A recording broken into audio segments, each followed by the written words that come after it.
I'd like to call the October 20th, 2020 Board of Selectmen meeting to order. And could we all please rise for the Pledge of Allegiance? Thank you. I pledge allegiance to the flag of the United States of America, to the republic which stands one nation under God, indivisible, liberty, justice for all. Thank you. So I'd just like to say a brief welcome to all of the new officers that are joining us today here and their families. We're also grateful for the time in classes, in training, nights and weekends away from your family and friends. We really recognize and appreciate all of that work that you do for the community and the people that you serve. So thank you very much. I'd also like to take a moment to pay respects and appreciate our Sergeant Rivard, Bruce Rivard, who recently retired from the police force. He spent how many years, Chief? 36 years serving the community of Upton. So just wanted to say thank you to him and his family. So today we're going to be swearing in Officer Eugster, Officer Goncalves, Officer Brown, and Officer Valdizio. So with that, I will turn it over to Chief Bradley.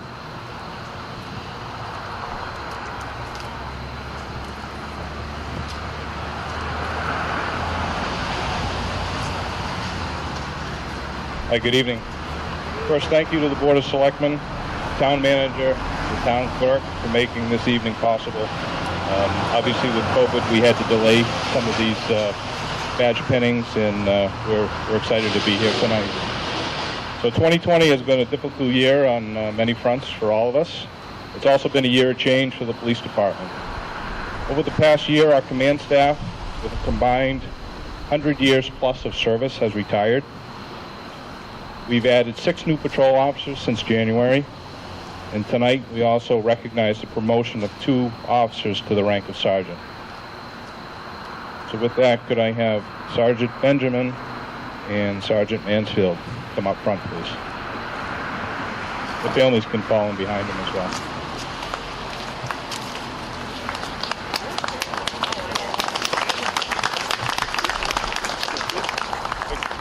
Correct, 6 feet.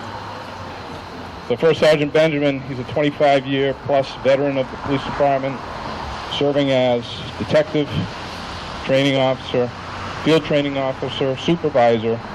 He also holds a master's degree in criminal justice. Sergeant Mansfield, promoted September 26. He has 10 plus years experience as a police officer, also holds a degree in criminal justice.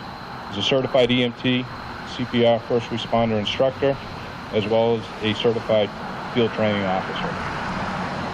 So if I could have the town clerk swear them in, please.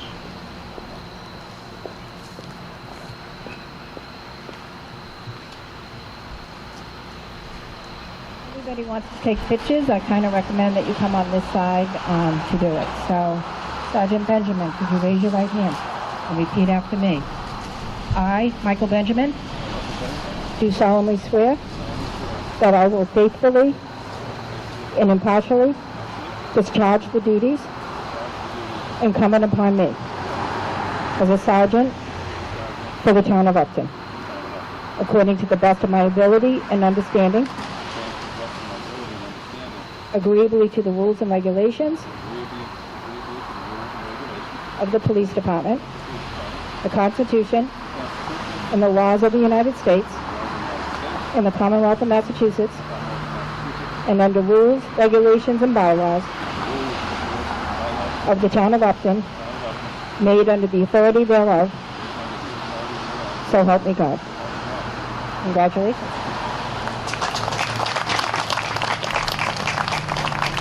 So I realized halfway through that you didn't need to hear me, but the officers, so I apologize, Sergeant, and I'm handing you the mic.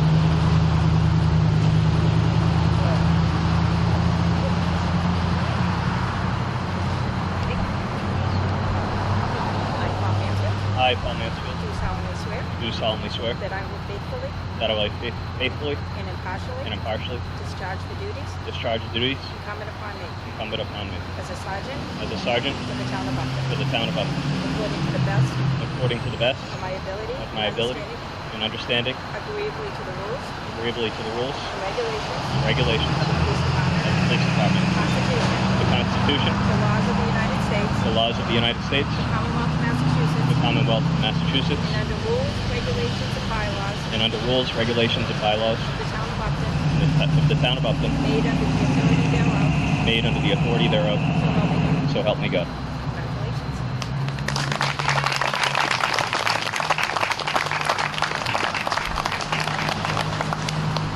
Thank you, Madam Town Clerk. Now if we get the families to come forward and pin their badges, please.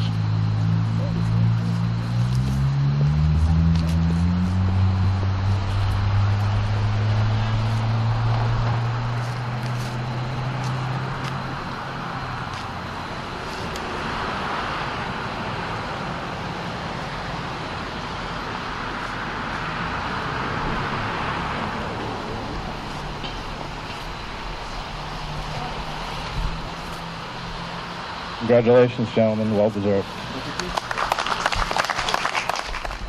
Now, if I call forward our four newest officers, just spread out in the front here, please. Families can follow in behind as well. Have seen already, something that we hold dear, and our mission statement is the Upton Police Department is dedicated to providing quality, professional policing for our community. Through the use of proactive community policing programs, we strive to reduce crime, the fear of crime, and to enhance the quality of life for all residents. We value honesty, integrity, compassion, and fairness while delivering police services in partnership with the community we serve. So these four individuals were selected to serve the town of Upton because of their values match those of the organization. Again, honesty, integrity, compassion, and fairness. So those values will take you gentlemen a long way. So remember those values as you carry out your duties. So I'm confident they will serve the residents of Upton in a manner that we can all be proud of. So first introducing Officer Corey Euchster, Officer Michael Gonzalez. Michael's on the end. Officer Mason Brown, and Officer Javier Valdivieso. Very good. That's some thick names there. So at this time, as the town clerk to come swear them in individually. Thank you. So again, it's more important to hear from the officers, so here you go. Raise your right hand.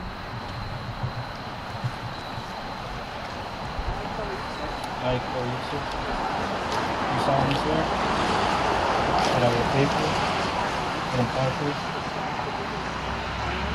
discharge the duties incumbent upon me as a patrol officer for the town of Upton, according to the best of my ability and understanding, agreeably to the rules and regulations of the police department, the Constitution, And the laws of the United States. and the laws of the United States, And under the rules and regulations, and the Commonwealth of Massachusetts. and the Commonwealth of Massachusetts, And under rules, regulations, and the rules and regulations and bylaws of the town of Upton, and bylaws of the town of Upton, made under the authority thereof, made under the authority thereof, so help me God. so help me God.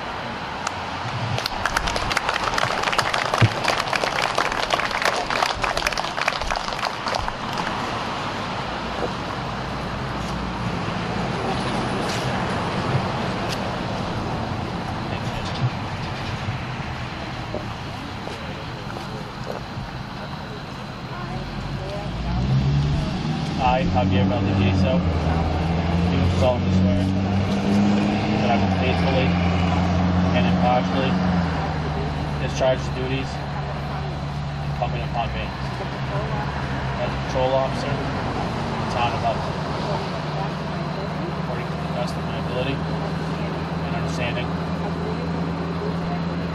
agreeably to the rules and regulations of the police department,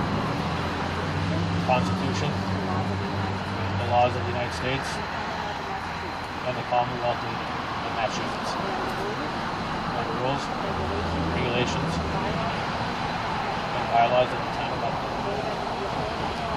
made under the authority thereof, so help me God.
Do solemnly swear that I will faithfully and impartially discharge the duties incumbent upon me as a patrol officer for the town of Upton according to the best of my ability and understanding, agreeably to the rules and regulations of the police department, the Constitution, and the laws of the United States and the Commonwealth of Massachusetts, and that the rules, regulations, and bylaws of the town of Upton, made under the authority thereof, so help me God. Congratulations.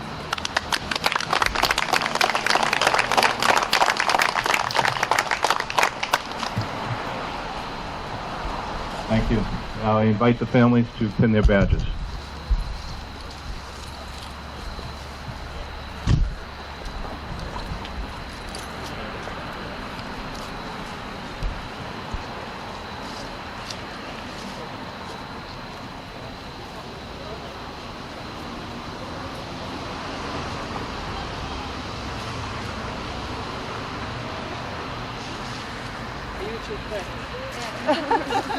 Pretend.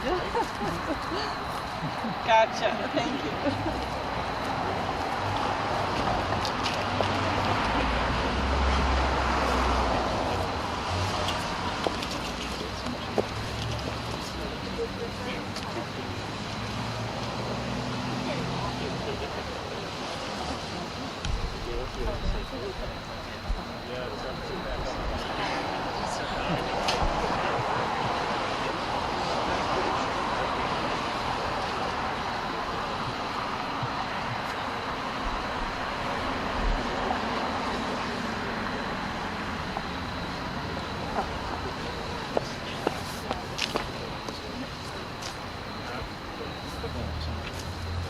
Congratulations, gentlemen. Welcome aboard.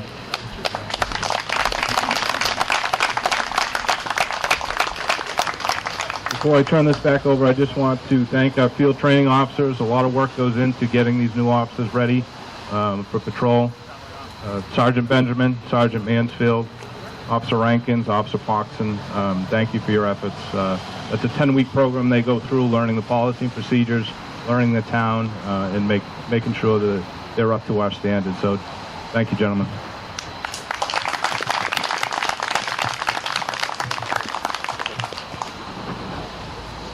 Okay, thank you very much. I would be remiss if I didn't say thank you to and congratulations to Sergeant Benjamin and Sergeant Mansfield. We appreciate everything you guys are doing. So with that, we will adjourn for the evening. Again, congratulations and thank you. We had opened the meeting formally at the town common for a swearing-in ceremony for some of the newly inaugurated police officers, as well as some promotions. So I think with that, Derek, we can jump right into the meeting minutes, or is there some other administrative thing we need to do? No, you can jump right into the minutes and then head to the DPW presentation. Perfect. Okay. So with that, Maureen and Steve, we have many pages of minutes here that we reviewed. Do you want to go through and share any comments, feedback, or motion to approve? I went through all of them. They look fine to me. Yeah, there were a couple of, I spoke earlier with Sandy. It was just the date of those minutes, I think, Sandy, that we may have just had to circle back and make sure we get those correct. But there were a few misspellings, and one of the votes, Sandy had sent some superseded minutes via our emails. So I would make the motion subject to the superseded minutes. Okay, good. And I think that was on August. I think that was on August 18th. Okay. So I don't have all the dates right in front of me. Maureen, would you make the motion, please? I haven't got the dates in front of me, but I can make the motion. It's August 18th. You want to write them down, Steve, or I can make the motion, right? Yeah. I make a motion that we approve the minutes from August 18th, September 2nd, September 8th, September 22nd, and October 6th, subsequent or once we get the approval or the changes, contingent on the changes that Selectman Metallian has outlined with you, Sandy. But Simus, aye. Maureen Dwinell, aye. And Stephen Metellian, aye. Okay. Great. And with that, we have over the past several months had a public comment period on the agendas at the end of the meetings. And we thought that it would be good to put the public comments at the beginning of the meeting in case there were members from the community that wanted to share any perspective or opinions or recommendations regarding discussion items on the agenda. We're going to, work together to effectively manage the time if needed. But with that, are there any public comments?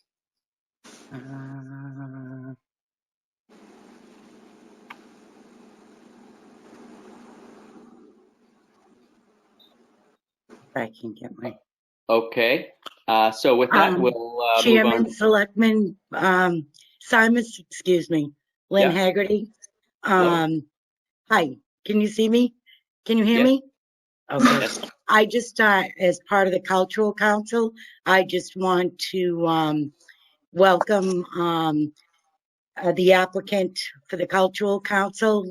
We're happy to have new members, and that's all I'd like to say. Thank you. Awesome. Thank you. Us too. Great. With that, we'll hand it over to Director Westgate. Good evening. There's my screen. Sorry. How is everyone? Great. How are you? Not too bad. So as you know, the town contracted with Ty and Bond some time ago to conduct a comprehensive assessment of both our water and wastewater divisions.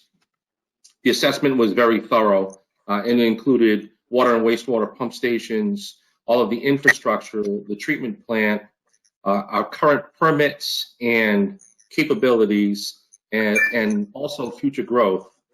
It also took into consideration our current policies, and it took a look at our rate structure. Some items were left out of the report because of timing issues, and I wanted to bring that to the board's attention as we go through the report in a little bit. The Pulte homes were in the middle of putting their 2 booster stations online simultaneously as this report was being conducted and the analysis and data being collected in the field. And so now that they are actually online, we are going to incorporate those into the report so that we can include it in our capital. But for tonight's presentation, they are not included. The comprehensive assessment is extremely thorough, and if we went through all of it in detail, we could easily take up the rest of the evening. I've asked Ty and Bond to come here as the presenters tonight, since they worked diligently on this report over the last year, to do an overview, Mr. Chairman, so that the board can get an understanding of what's involved, touch upon the highlights, with a little bit of an emphasis on the rate structure. At the end of all this, I'm going to provide the board with a complete copy of this entire presentation, along with a complete copy of the entire assessment. It's a very large, many documents. So with me tonight, I have, representing Ty and Bond, I have Antonio De Cruz, I have Michael Schrader, and I have Ian Mead.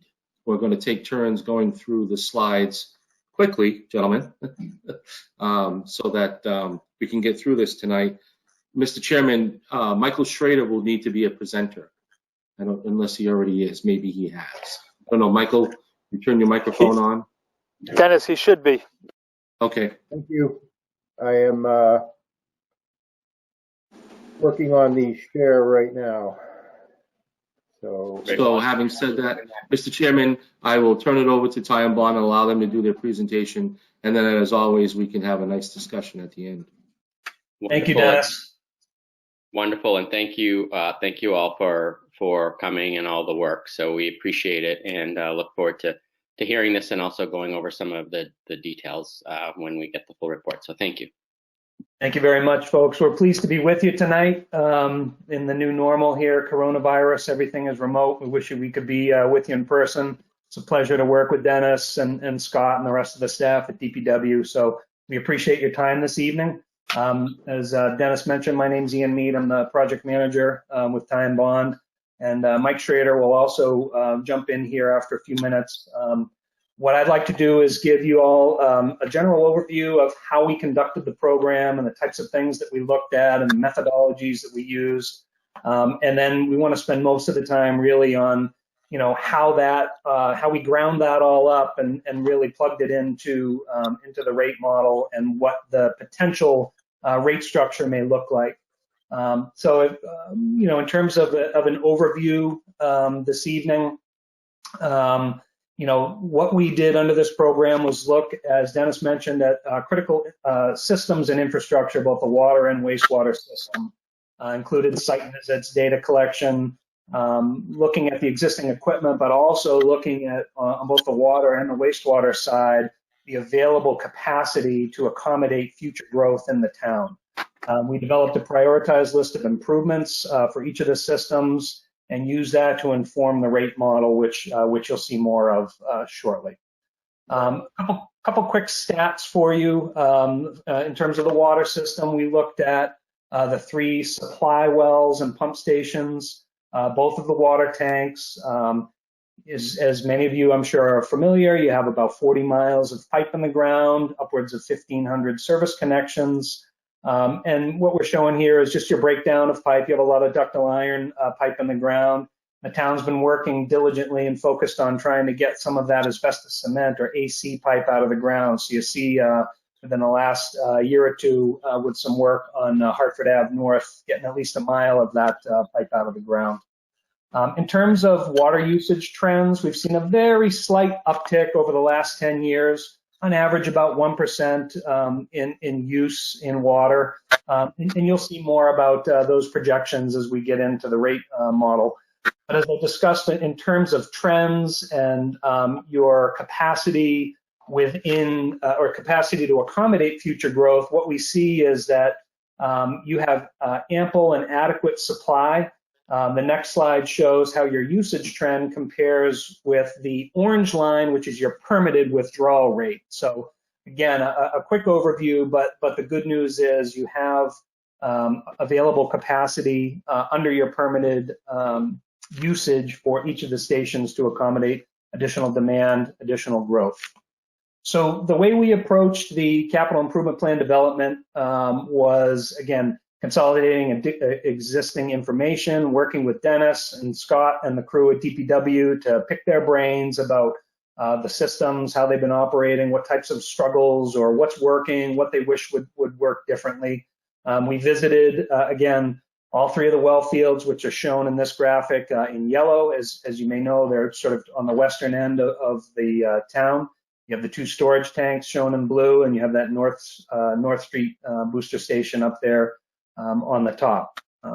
So when we go out and look at all of these assets, what we're trying to do is get an assessment of current condition, how old are these, and we're using a number of different guides, both our experience, equipment manufacturers, some industry standards to define a typical life expectancy.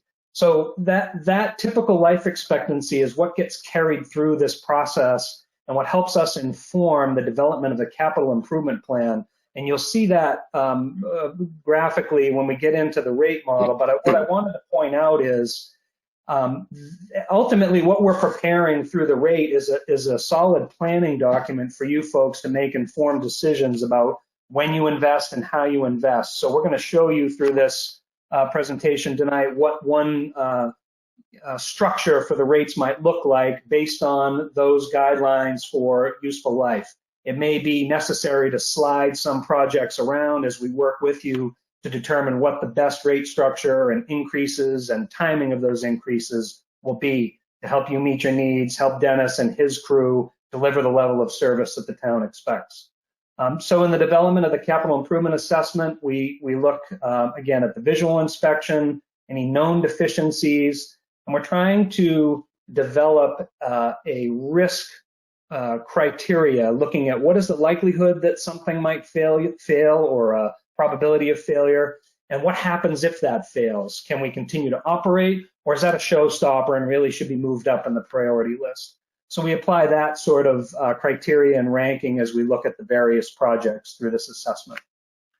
So when we went through, this shows you an example of how we consolidated our recommendations. And as Dennis mentioned, there's a number of documents that we're consolidating, so you'll be able to go through all the backup, looking at, in this case, the water system assets, and you see rolled up in various grades of recommendations, whether they're considered immediate, Category A, the next 5 years, Category B, within the next 10 years, Category C, 20 years and out, and rolled all up those recommendations to try to simplify that in that table and help roll that forward into the capital improvement plan in the rate model.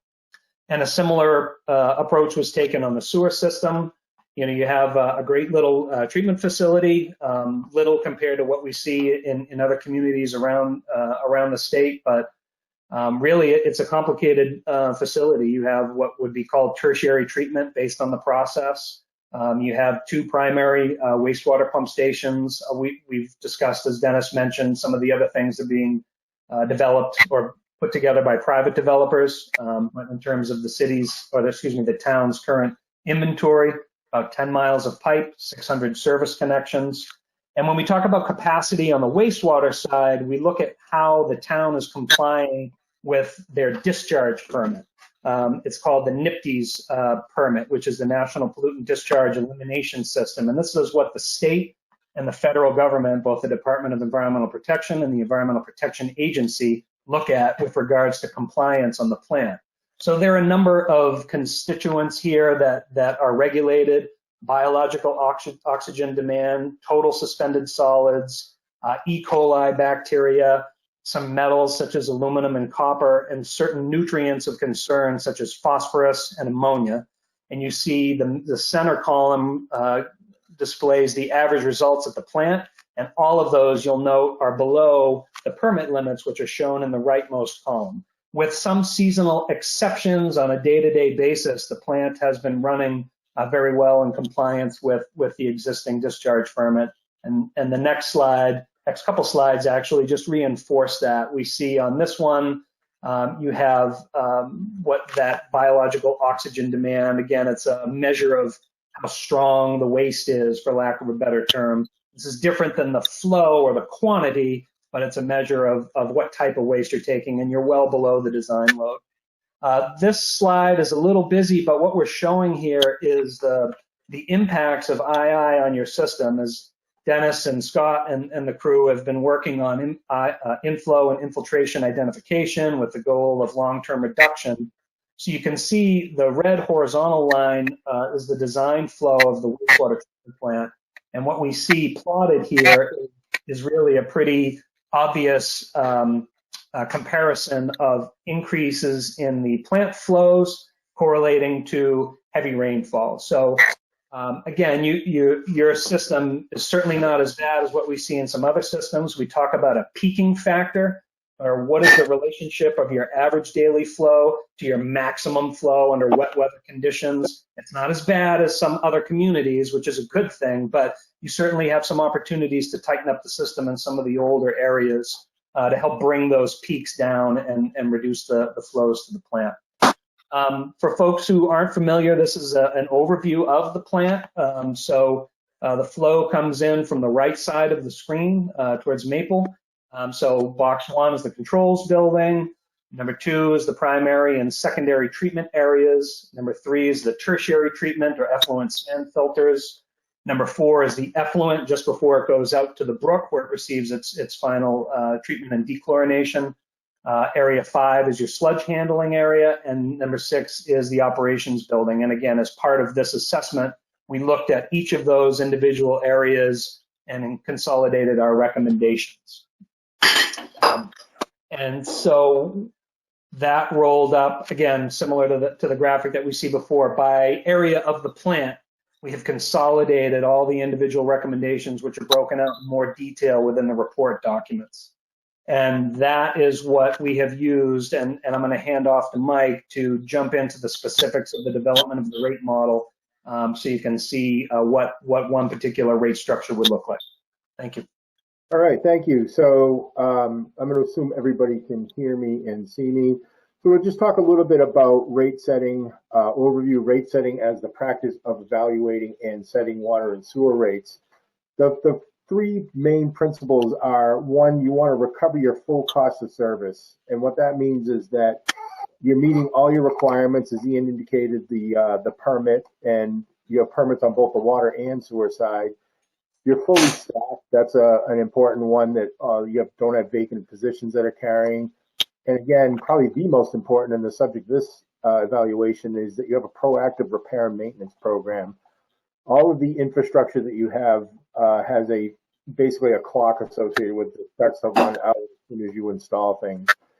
The second part of rate setting is to distribute those costs back equitably to the users. So as an enterprise fund, you're going to collect all of the money that it takes to run the system, the enterprises, back from the users. Currently, right now, there's a debt share from the general fund that we're going to talk about, and we're going to talk about how that's going to get phased out. When we talk about equity, we talk about residential versus non-residential, large households versus small, and essential versus discretionary use. And we also, the goal is to provide a stable revenue stream that will allow you to maintain your both your water and sewer enterprises in a sustainable fashion. Oh boy, hold on, I clicked. Okay, so the first thing we do is to identify that full cost of service. We basically build the pro forma. This is a snapshot of our rate model. This is the water enterprise. We're going to talk about water first. And so water, we look at the basically the expense side of the factor is your operating expenses, your capital expenses, and your debt. I group the debt with the capital because they kind of go together. So we take a combination of we look at the last 5 years of historic actuals and budgets, and then we project from the most current year budget, FY21, and we project those forward using escalator factors that are conducive with what we saw for the past history, the historic values. Oh, and adding those, you can see we are adding a new operator position in FY23 on the water side, in keeping with that staffing principle there.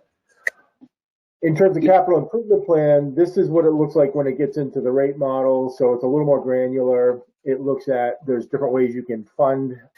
Rate is sometimes called pay-go, or referred to as being cash, which really comes out of the retained earnings or the that year's budget to structure it.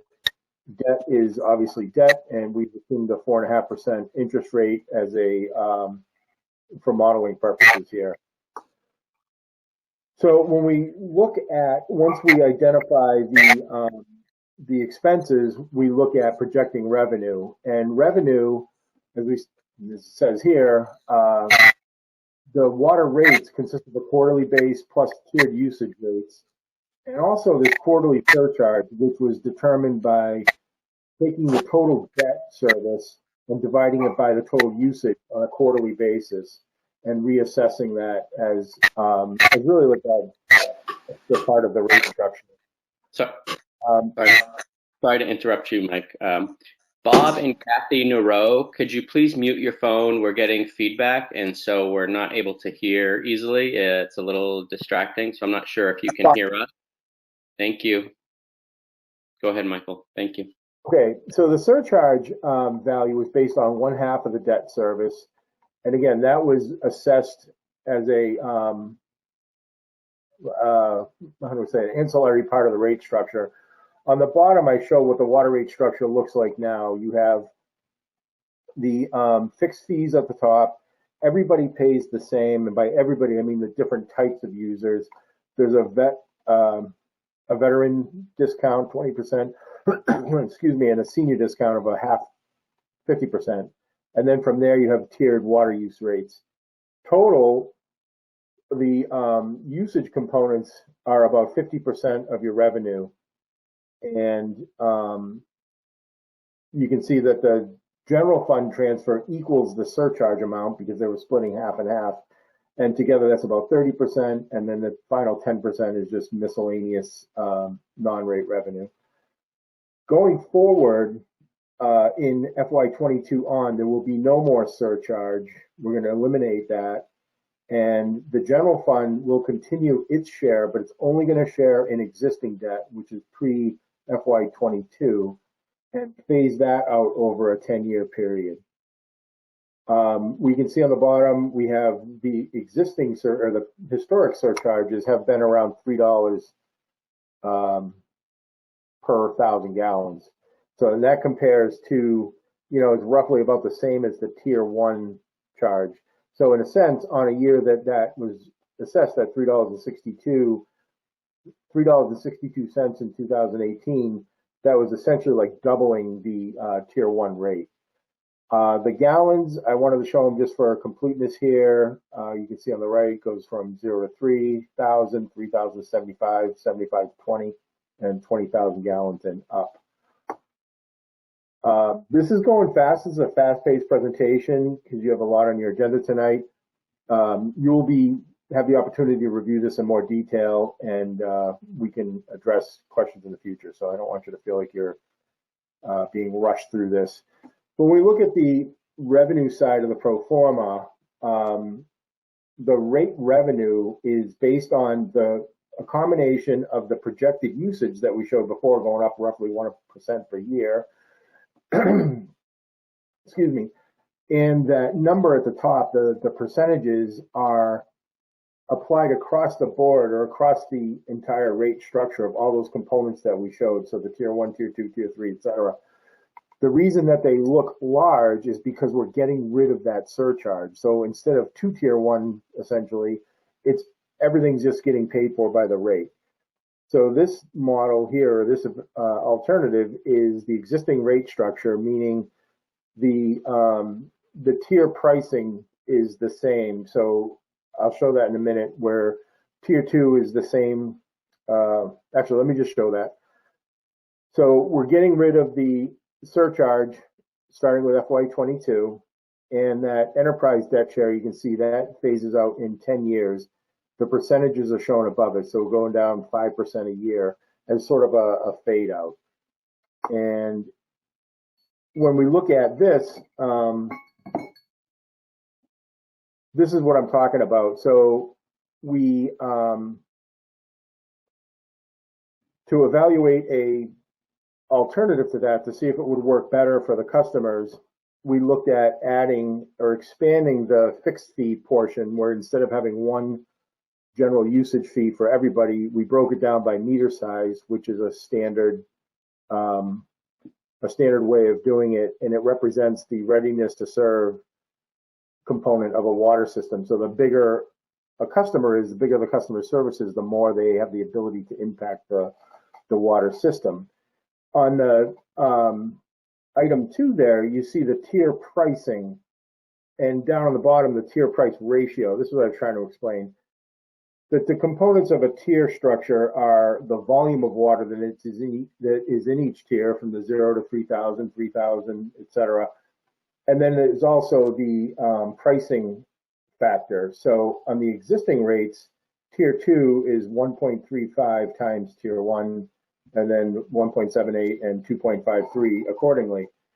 What we did as part of the evaluation was looked at increasing that or adjusting it basically to 1, 1.25, 2, and 3 to see if that can shift some of the costs to the bigger users, really at the goal of maintaining a lower rate increase for the small residential users.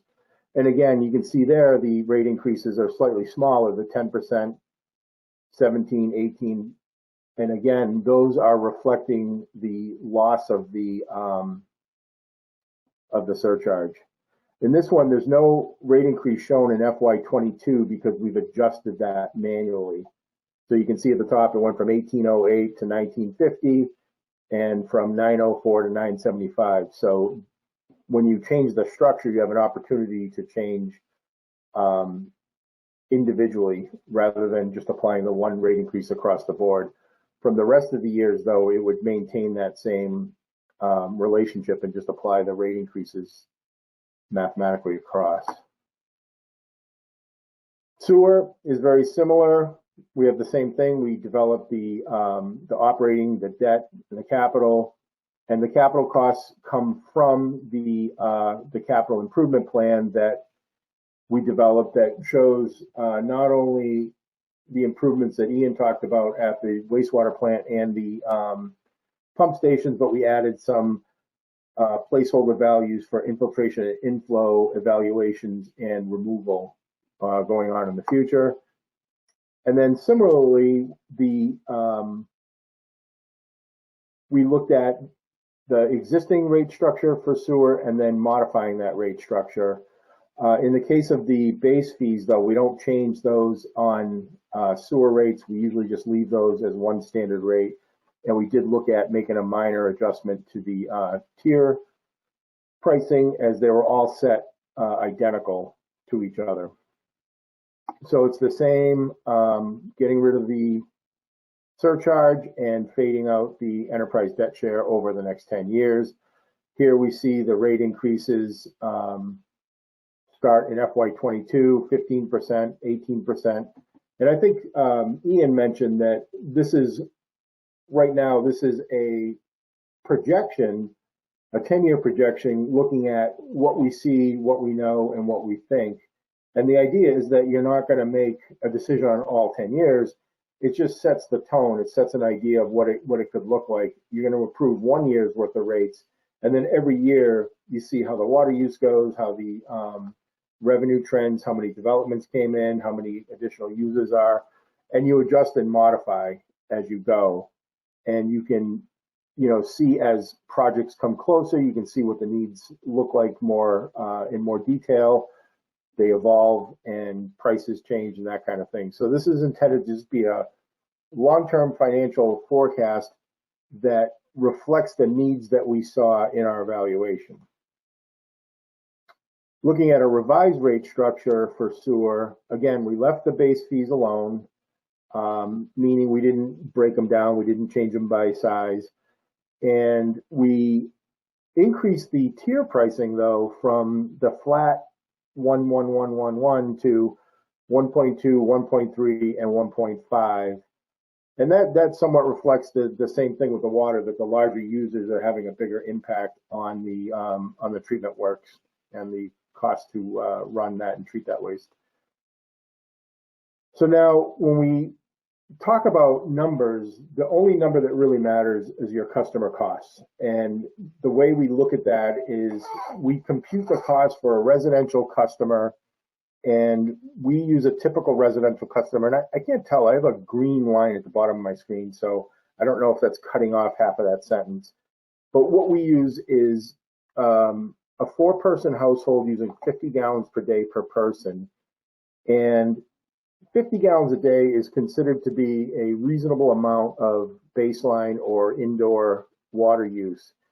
And in a typical town, almost all the towns I work in, the average family size is going to be 2.1, 2.2, 2.3.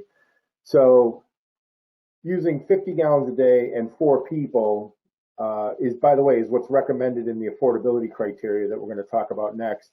But it's sort of a nice blend between a baseline moderate water use but is slightly larger than typical family size.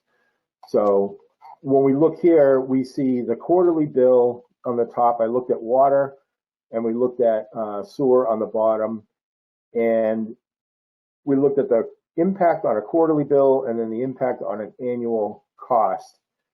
So on the water system benefits from more users. The sewer system, in general, sewer is more expensive than water. It's more moving parts, more chemistry, more electricity.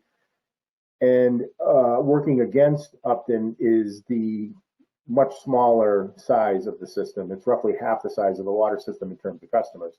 So that's why you're going to see the impacts are higher on sewer.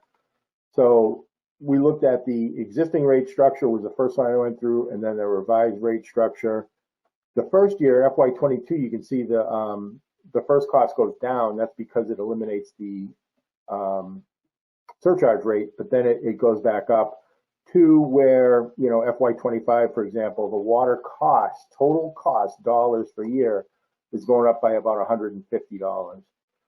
Looking down at sewer, it's going up roughly twice that, which reflects, I think it just sort of reflects that economy of scale, that it's a smaller system and that therefore it costs more per unit to run. So we're seeing increases there in the $300, $400 a year as you go forward. To start, again, the first year would be actually a small drop, $150, and then it picks back up and starts increasing again. And it's difficult to put this into context. And what comes up a lot is affordability and that concept. And to use that or to apply that, there are actually standards for evaluating the cost impacts of water and sewer infrastructure. And we look at the 2 most common indicators that are in the industry right now. The first one is the top is the residential indicator, and that's been used, or it was used by the EPA. They just re-released a modified version of this that's based on the household burden indicator. The residential indicator has been used, like I said, since the 90s, and that was based roughly on evaluating the total cost of water and sewer combined compared to the median household income. And a value for that combined, if it was more than 4 or 4.5%, it varies by different sources, it was considered a high burden. So looking forward all the way to FY30, we see it would either be 3% or 3.2%. And that, by the way, assumes no change in median household income, which hopefully we'll see in 10 years that would go up. But it's more conservative to hold it, so that's why I do it that way. And you can see it wouldn't be technically considered a burden, and that's the point of using these metrics, is it takes the personal opinions out of it, and it just leads it to a flat metric that's applied across the country. The reason for that impact is that Upton enjoys a relatively high MHI of 125,000. Now, in response to that, 20 years of people basically criticizing that methodology, saying it really didn't apply and it wasn't a good way to look at it, that second method, the household burden indicator, was developed, and it looks at the same thing, the dollars per year for that family of 4 using 50 gallons a day. But instead of comparing it to the median household income, it compares it to the lowest quintile, which is that lowest 20th percentile, which in Upton is 31,000, and it's much more modest. and it looks at what they call the poverty prevalence indicator, which is what percentage of your population is below 200% of the federal poverty level, which is another, standard economic indicator. And to understand the burden in that color chart on the bottom right, you enter both of those numbers. So, for example, starting in FY21, you'd be on the left-hand column because we're much less than 20% on the poverty indicator, and at 5.5 or 6%, we'd be on the lower, less than 7% of the household burden indicator. So that puts you in the low burden. Meaning it's just really not considered to be a household burden or a burden on a financial. Then as you go 7 to 10, which would happen in FY22 through FY25, you'd still be low, but moderate to low. And then above that, again, assuming no income change or no change in that lowest quintile income, you would start to become a moderate to high burden after FY25. So that is the very, very quick overview of the rate impacts and the evaluation that we did to determine those. So I can, Dennis, I think you wanted to turn this over to questions, or the chairman, I can. Yes, just in closing, Mr. Chairman, just for the information of the board. So we're not looking for any kind of a formal vote or anything tonight. Obviously, this is a policy change that we will be looking for eventually. There's still some fine tuning that needs to be done. There's some more work with the town manager and the town accountant that needs to be done to finalize the formal recommendation. And obviously, because it's a policy, the board would have to vote on it, and we would have to have a public hearing. So this has to happen before we set the rates again for next year. But this was just for more information tonight to get the dialogue started, because I suspect there'll be a lot more to come. There's an awful lot to digest here, and like Mike said, this was really just an overview. Yeah, no, this is a phenomenal overview. Obviously, a tremendous amount of work and time spent here. That's a lot to absorb. The overview is helpful. Having the document to sort of go through with a pen to write down questions as we go through it, we'll do, and then we can come back as you guys are doing the same thing in terms of finalizing the recommendation. So just in summary, the policy recommendation is around the proposed rate structure for both water and sewer, right? So you'd basically be looking out over the next 10 years and saying, hey, this is the policy and the rate structure we want to adopt for the next 10 years. Right. So the policy will be specific to, well, there'll be several policies. We're talking about the rate structure, Mr. Chairman, but actually we didn't get into some of the other policies that we currently have that we're going to be looking for the board's direction to update. But yes, for the rate structure, we're trying to accomplish a couple of things that I've been hearing since I got here. One, we're trying to get rid of that surcharge, because the surcharge does not allow transparency. It's a moving target. It changes every quarter, and it is one of the most difficult things I've ever been challenged with in my life to explain to a resident. It really is so frustrating to speak to a resident on the phone and they think they're getting punished because it's called a surcharge and they don't understand it or how we devise it. And two, our goal has been to get off the subsidy. So this is also taking that into consideration. And right now, for this presentation's purposes and this performer's purposes, the performer illustrates a 10-year weaning off the subsidy. That can change. The board can tell me that they want it to be more aggressive and they're okay to absorb some of that in a rate, and we can do it in 5. The board can tell me that they want it to be a little more passive and we can move it out to 15. These are things we need to discuss. And finally, we're looking at restructuring our current billing, because we have an antiquated old school type of billing where the tier block does work, but it doesn't take into consideration what industry standards affords most communities today to talk about the different size meters. The fact that we have a 3/4 inch meter or a 1 inch meter is being charged the same amount of rate as a 3 inch or a 4 inch is absurd in today's industry, because it's the large users that put the real burden on the system.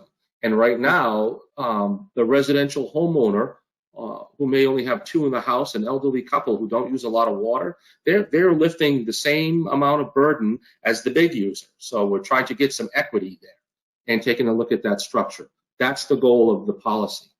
Yeah, no, that's great, and it makes a lot of sense to adjust that tiering towards putting more burden on the higher volume users. And I think that also helps explain these increases in the household burden indicator over time. The reason there's an increase there is that we're ending that subsidy and sort of weaning users off of that subsidy. So naturally, as you do that, you're going to increase the burden on the folks using the services. So that helps me too, because I was like, oh, well, why would we be, increasing that burden? But if we're weaning them off the subsidy, that explains that. So this is great. Steve, Maureen, any questions at this point of the process for the crew here? Not at this point. There's a lot of information here to digest. I'd like to take your advice and go through it and have questions for the next meeting. Yeah, I just keep it brief. I just wanted to touch upon one thing. I think it was either Michael or Ian had mentioned that we would be, as far as the water side of the business, that we would be completely self-sufficient, but there would be some debt that would be carried on the municipal side. So I guess I just wanted to know what does that number look like? So I'll let Mike answer that for the technical part of it, but through the chair, if I may, you understand, Steve, that the idea is any new debt that comes on, we're looking to address on the enterprise account side itself and not put it to the subsidy. But stuff that we have already subsidized, we're looking to those notes that we still have out currently, we're looking to wean them off over the next 10 years. But it's a good question, Mike. I'll let you answer that. On the water side, the existing debt is roughly $350,000 a year. Obviously, that is trailing down. And then on the sewer, it is roughly the same, $350,000. The sewer should be down. The debt should be down to about $8,000. I don't think when you got your data, Mike, you didn't realize that we were at the very end of a note on the treatment plant. So we just shed a great deal of debt. Okay. So I apologize for that. We'll have to update your chart there, but you're correct on the water. Okay. So about half of that moving forward after that date would be absorbed by the municipal side, not the enterprise side. Is that right? It would continue, through the chair, it would continue like it does now just for that debt. So there would be a subsidy on that debt for how many number of years the Board of Selectmen direct me to carry it. So we can look at the different examples and you can see its effect on the rate if we do a 5-year, an 8-year, a 10-year, a 12-year, or a 15-year. We can carry that debt for as long as it takes to make it palatable for the rate. Or if you want to be aggressive and get rid of that subsidy, then it is going to have an effect on the rate. Okay, very good. That's all I have for now. I agree. There's an awful lot there, and we really need to read through it thoroughly and make some notes of questions we'd have, and we can circle back and revisit in a couple of meetings, I suppose, or maybe a couple of months, whatever works. Mr. Chairman, if you give me a little bit of time, I'll put together a packet for all of you that includes not only tonight's presentation, but the entire report. That's great. Good. Yeah, I think that would be really helpful and give us some time to go through it. And this is clearly great stuff, though. I think it's, a lot of towns, don't take the time to invest in this kind of analysis. And, it's a stepping stone that can guide us for many, many, many years. And it's a really important process to go through so that we can make data informed decisions and recommendations to the town, whether it's for capital or rates or what have you. So it's just a tremendous foundation to build our policy on for the next several years. So appreciate your leadership, Dennis, in pulling this together. All the work from Ty and Bond and Derek, your leadership. This is clearly good stuff for us. Thank you. With that, Thank you. Thank you. With that, we can move on to discussion item 8.1, which is a Cultural Council volunteer application. We received an application from Robin Jockola from Glen Ave, and I don't know if Robin is here. I don't. Oh, yeah, I do see her. So if she is here and listening and wants to take her spot and say hi. Hello. Hi, Robin. How are you? How are you? I'm good. There I am. Oops. You made it. I'm fine, thank you. How are you? I'm doing good, thanks. So thank you for your application. Do you want to tell us just a little bit, introduce yourself to the board, and then we can see if we have any questions. Yep, sure. So I've actually lived in Upton for almost 25 years now. Hard to believe that much time has passed, but I have 3 kids, and my youngest is a junior in high school. So I'm at a point in my life where I have some more time on my hands. I'm a preschool teacher at United Parish Early Learning Center. And right now I have lots of time on my hands because the school's not open because of COVID. My friend Jen Conrad, who currently sits on the board or the council, reached out to me about a month or 2 ago and asked if I might be interested in joining the council. I said, sure, let's chat a little bit and let me know what it's all about. So we did. And I thought, yeah, it's a good way to sort of get involved with the community again. And so that's what led me to fill out the application. And here I am. Oh, that's great. Well, we definitely appreciate the interest and all you've done, and certainly the work you've done teaching our young children over there at United Parish. So thank you. And my son Victor will be there as soon as you open the doors again. So we look forward. I'm eager to get back. Yeah, everyone is. That's great. So thank you. Steve, Maureen, any questions for Robin? No, very well presented. Thank you. No, I have no other questions. I think just procedurally, do we know what the term is? Is this a 1-year seat? I don't know if Sandy may have that, or Derek, is it a 1 year or a 3 year? 1 year. It's a 1-year term. Okay. Through June 21. Okay. I will take a motion. I would make a motion that we appoint Robin Jockola to the Cultural Council for the 1-year term. Stephen Metellian, aye. Maureen Dwinell, aye. Brett Simus, aye. And one quick question, Robin. First, congratulations. Thank you. Please tell us all how to correctly pronounce your last name so that we can do it going forward. Can I share a funny story with you? When I first got married, I was working in corporate America, and somebody called up and asked for Robin Jambalaya. How they get jambalaya out of Jockola, I do not know, but the correct pronunciation is Jockola. Jockola, okay. Well, fortunately, we didn't butcher it that bad, but that's great. But thank you again. Take care, and we look forward to seeing you around. So it's great. Thank you. Me too. Hey, Thanks so that's much. duly noted. I guess we should have asked that question before I motioned. That's okay. So we will move on to discussion item 8.2, which is a request to install a park bench on the shores of our beloved Pratt Pond. I believe we have, is Bob Nero here? Great. Yes, I am. And with my wife, Kathy, here together. Hello. In short, we've been looking for a place to place a bench dedicated to our son. Our son passed just about a year ago. Spent mostly all his life. We've been here 24 years. He was 25 years old when he passed away.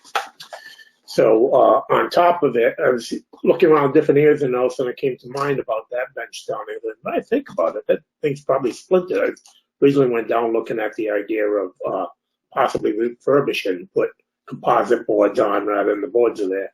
When I took a look at it, the one that's there is really broken down quite a bit. The whole base to it is broken down, the cement and all. So if you saw the images of what I sent in, I've been keeping my eye out, looking at different parks. That type with the composite boards, they offer it either way, whether you either put a cement slab and it mounts onto the slab, or if you put posts that go right into the ground, deeper into the ground. And I'm open towards either way. But that type, I saw a lot of them down by the ocean and all, so you definitely stand up for the maintenance, the wear and tear. Mm-hmm. Great. Well, it certainly is. I drove by the other day and saw people sitting on that bench, so I think it's a great location. Clearly, it gets used. I think I saw a couple of parents and their children there, and they were fishing and using it. So I think it's a really, really nice spot that could use some freshening up. The only thing we would want to just ensure is that we would have our building inspector just participate with you, because he can help you determine what type of base you should put in to make sure that it's safe and long lasting. And other than that, I think from my perspective, it's certainly fine. I don't know, Steve or Maureen, what your questions or thoughts are. Any other questions? One thing I did have in mind, being the time of the year that it is, if we get this approved, I'm not certain how soon we'll get it in with the ground freezing up in all those different areas. And I do want to shop around, make sure we get the best one we can. I'm looking for one that will last a long time, maintenance-wise. Yeah, it's probably been there as is for a really long time, so we certainly are open to your time schedule. Okay, appreciate it. Thank you. Of course. Okay. And yeah, you have my full support. I think it's a great idea. I guess the only other thing I would add is it might be a good idea. I'm assuming we need to dispose of the old bench, so I'm not sure if we could coordinate that through the DPW. I think we'd want to take care of that and give you a clean slate to work with. I would think would be what works best. So I'm not sure how we coordinate that, either directly with DPW or maybe through the town manager. I guess I'll leave that up to Brett. I don't know if you have any ideas, or Derek, if you have any ideas regarding that.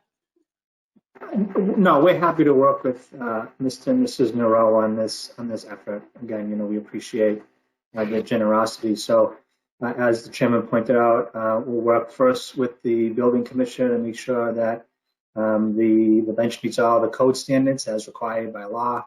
And then when we get to the point where disposing of the old bench is necessary, I'm sure the public works folks will be happy to assist. I appreciate it. Thank you. And when you said the building commissioner, that's not the inspector, correct? Is that Pat Roach? I don't know. It's Pat Roach. It's Pat Roach. Okay. Yep. Okay. I'm also in full support of this. I think it's a great idea. All right, thank you very much. And we plan to put a plaque or something there recognizing our son. And yes, I know a lot of it's 25 years old, so there'll be a lot of people bringing their children to fish here or whatever as the years go on. And I'd like to keep the memory of him going. Thank you. Of course. We're obviously very sorry for your loss, and hopefully this is a little thing you can do to try to help soothe that pain. It's tough. We appreciate it. God bless you. Thank you. Mr. Chairman, can we take a formal vote on that? Yes.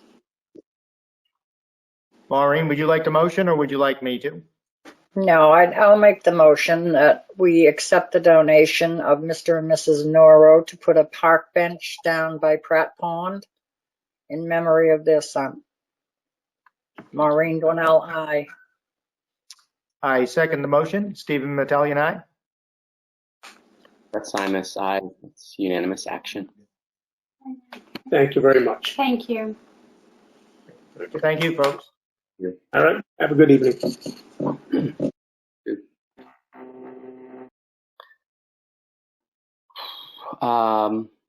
Discussion item 8.3, motion to approve the refinancing of the 2013 Town Hall bonds.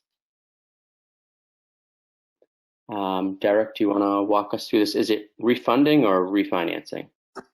Again, everything has to be different in the public sector. So in the private sector, we call it a refinancing, but in this case, because it's public sector, it's considered refunding. Our finance director, Kenny Costa, is here. He has a very short presentation that he wants to present to the Board of Selectmen this evening. Kenny, are you able to pull it up, or do you want me to pull up the presentation? Derek, can you hear me? Yes. Yeah. Yes, can you please pull it up? Unfortunately, I'm having technology issues this evening. I apologize. Sure. Just give me 1 second here.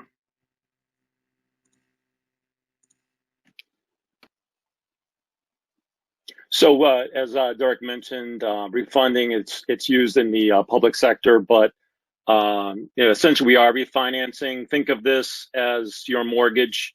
You're refinancing your mortgage, and we're doing something similar on the public sector side, where we're refunding actually 2 loan issues. We saw an opportunity, I think everybody knows, the Federal Reserve, Reserveman Chair Powell, he has mentioned that he's come out and said that rates will be at historic levels until 2023. So when I first heard that, I thought of there might be an opportunity with the town to refinance, refund some bonds, and the first one that I thought of was the town hall. And then I took a look at in all our other debt, and I did see there was another opportunity with our water bonds. Derek, can you go to the second slide?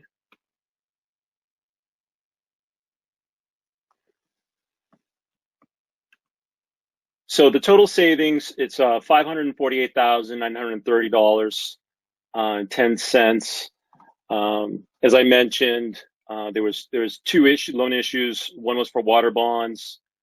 That was $2.1 million, and then the other was the town hall bonds of $3 million.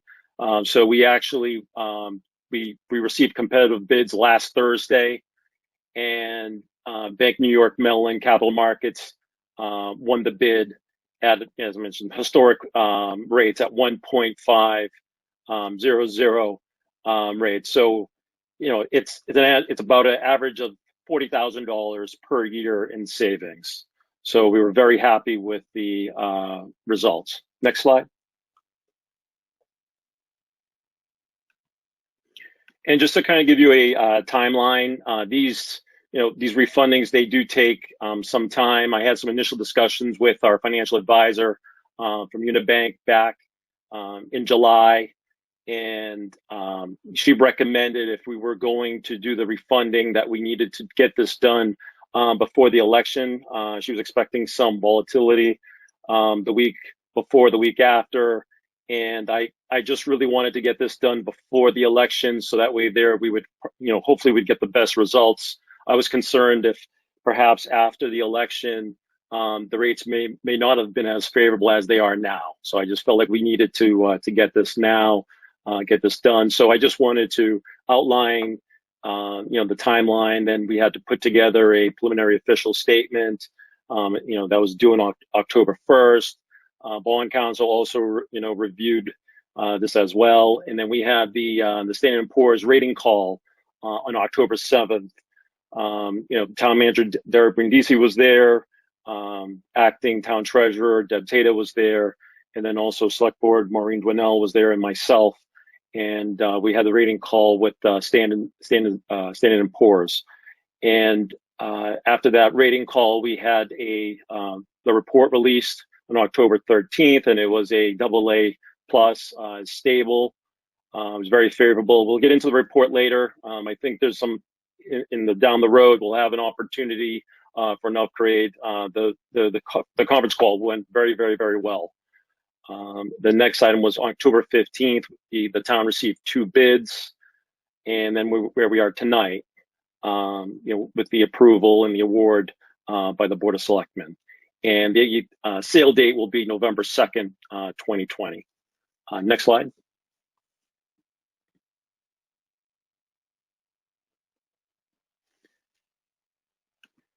So here are the interest rates. As I mentioned, they're at historic lows.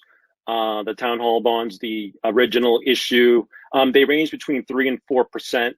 The average was 3.62%.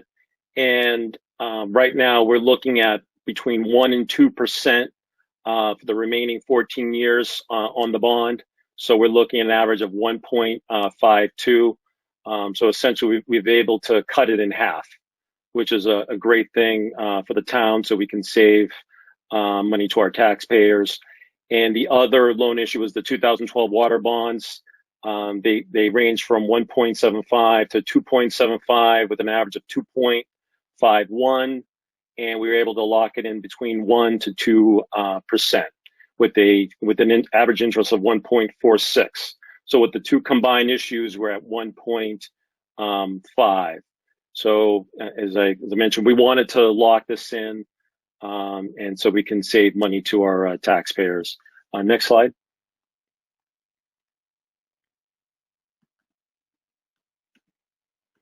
So the combined of the savings, the lion's share was for the community preservation fund. We'll see because of the town hall, about 92% is funded through community preservation funds. So from fiscal year 21 to 2034, we'll have some realized savings of $372,594. General fund, 104,000 approximately through the same time frame. And then water enterprise fund will also see savings of 71,968. As I mentioned, we're looking at savings just under about $40,000 a year, and actually it begins in this fiscal year. Next slide. And here is a summary of the savings. So as you can see, the 548, this is combined. It averages anywhere from the last year from 28,000 all the way as much as 42,000. So as you can see, we're very happy with the the results, and again, passing along the savings to our taxpayers. Next slide. So next item we'll be getting into is Standard & Poor's. So we had a rating call with Standard & Poor. It went very, very, very well. They asked questions as far as debt right now. What are we looking at as far as the next 3 years out? What are we looking to borrow? They also asked us about the local economy. They asked us about the finances in fiscal year 20 and how we're doing in 21, and they even went back to 2019.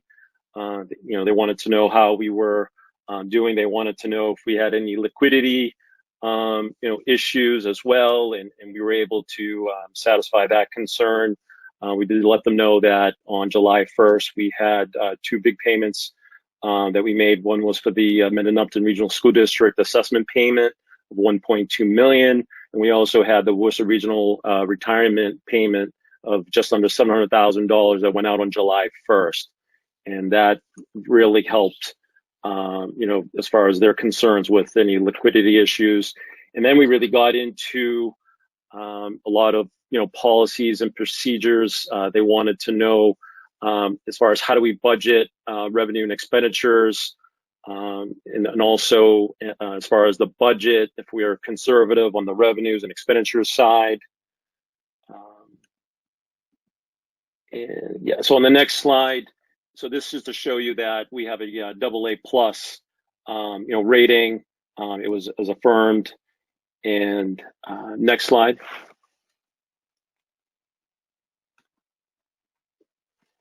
So they looked at our economy, and they're very, very happy with our economy. They feel we have a very strong economy, and as I mentioned with liquidity, they feel that we have a very strong liquidity, as I mentioned with the the payments that we made. Also, what we also did let them know on May 1st, we did have about 2.5 million real estate personal property tax payments that came in. They were very happy to hear that, and then we also did let them know that we did provide some relief to our taxpayers, where we extended out the due date from May 1st to June 1st, and then we also extended out to June 29th as far as any late payments, and they were happy to hear that we didn't have any liquidity issues at all. Next slide.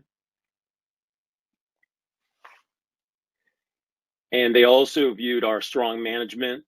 As you see in the first paragraph, we view the town's management as strong with good financial policies and practices. And then in the next paragraph, the town's budgeting assumptions are generally conservative and are supported by a 3 to 5 year historical trend analysis. And they also like how we report budget to actuals on a monthly basis. They were also happy with our reserve policy as well, and our debt management policy. They do like how our free cash is above the 4 to 6% of budget, and also the stabilization target at 10%. And they're looking, we quite didn't meet it. We were just under, I believe we were at 9.7%. And they did like how in the last 2 fiscal years, we've added about $1 million, $500,000 in the last 2 fiscal years into the general stabilization fund. They were very happy to hear that, but they're really looking for us to hit 10% of our budget by the end of fiscal year 2021. That, for them, that's very important that we meet that target. So as I mentioned, very happy with our policies, and they're looking to see if we meet our targets. Next slide. And so as far as the outlook, if we were to be downgraded, this would be the scenario. They would lower our rating if the town's budgetary performance were to deteriorate significantly, leading to diminished reserves. So essentially, they're looking for us to continue with our conservative budgeting. As I mentioned earlier, looking at a 3 to 5 year outlook. So they're looking at expenditures and revenues and making sure that we're conservative. And also for an upgrade. So as I mentioned, we're a AA plus. I really feel that if it wasn't for the pandemic, I think there would have been some strong considerations for a AAA bond rating. So, we did ask them that question at the end of the rating call. We did ask if there's any scenario that they could see us going to a AAA bond rating. And they mentioned that if, once we get to the other side of this pandemic, that there would be some strong considerations of us going to a triple bond rating. So, I mean, and the AAA bond rating, that's the highest, rating you can have, and that what that would mean to the town would be even additional savings. So, as you mentioned, we had 1.5, maybe with a AAA bond rating, maybe 25 basis points we could save. Perhaps we would have gotten to maybe a 1.25. So definitely, I could tell when when the rating call was was done, all of us really that I feel that's our goal. Our goal is for a AAA bond rating, but they feel that if we're continue to increase our levels and we're in line with our peers, I think there'd be a strong consideration for an upgrade. So, and I believe that's it. That's everything that I have. Thank you. Really great work, Kenny, and to the team. We love it. Obviously, anytime we can save the taxpayers $40,000 a year, that's going to make Selectman Metellian very, very happy. It will also make me very happy, which is great, and Maureen. So it's nice. It's nice to have these moments. We take them when we can get them. Just a couple of quick questions on the re-funding. Are the rates fixed rates for these new issuances? Actually, they're not. They range. So essentially, when you borrow, there's two types of ways that you can structure the debt. You can have equal principal payments, or you can have equal payments. And we actually did choose equal payments back in 2013. So we've been paying 3% for the last 7 years, and it's actually the percent is going to be, if we stayed on the old debt schedule. By the end, so the next few years, we'd be paying 3.5. We'd be going all the way up to 4% to the last year. So right now, the highest would be the 2%, and there's a year in there that will be paying 1%, but the average is 1.5. So essentially, this is tremendous news. I mean, that we're cutting this in half, and we've locked this in. And another thing that we've been looking at is perhaps, as you know, we have the Fowler Street Bridge, the Hartford Ave project, and also the fire rescue truck pumper as well. So if you remember, we were last, or was this May, we went to we did State House notes. We actually did get a 1.5 interest rate, which is a very favorable rate. The year prior was 1.95. And we'll be looking next spring to perhaps to see if rates are still favorable, which we anticipate, which we hope, that maybe we can lock in these low rates as opposed to going year to year, like essentially like an ARM, where there's like an adjustable rate year to year. It would be nice to lock in these low rates now. But yeah, no, like by the last year it would be 4%, and right now it wouldn't be any higher than 1.5. That's great. Steve, Maureen, any questions for Kenny or Derek? I just have one. Did any of the bidders offer a premium, Kenny? They did. So the one for the Bank New York Mellon, it was a very small. It was about $2,900, but the rate was fantastic, as you know, 1.5. The other one was Robert Baird, was 1.69. And the premium was about $130,000, but we just felt that the Bank New York Mellon was a better rate. It was a better deal there was just more savings to the town, so that's why we chose the Bank New York Mellon. The only thing I just wanted to add, these loans were already authorized. So there was, that way if there's an opportunity to refinance, we were able to do it.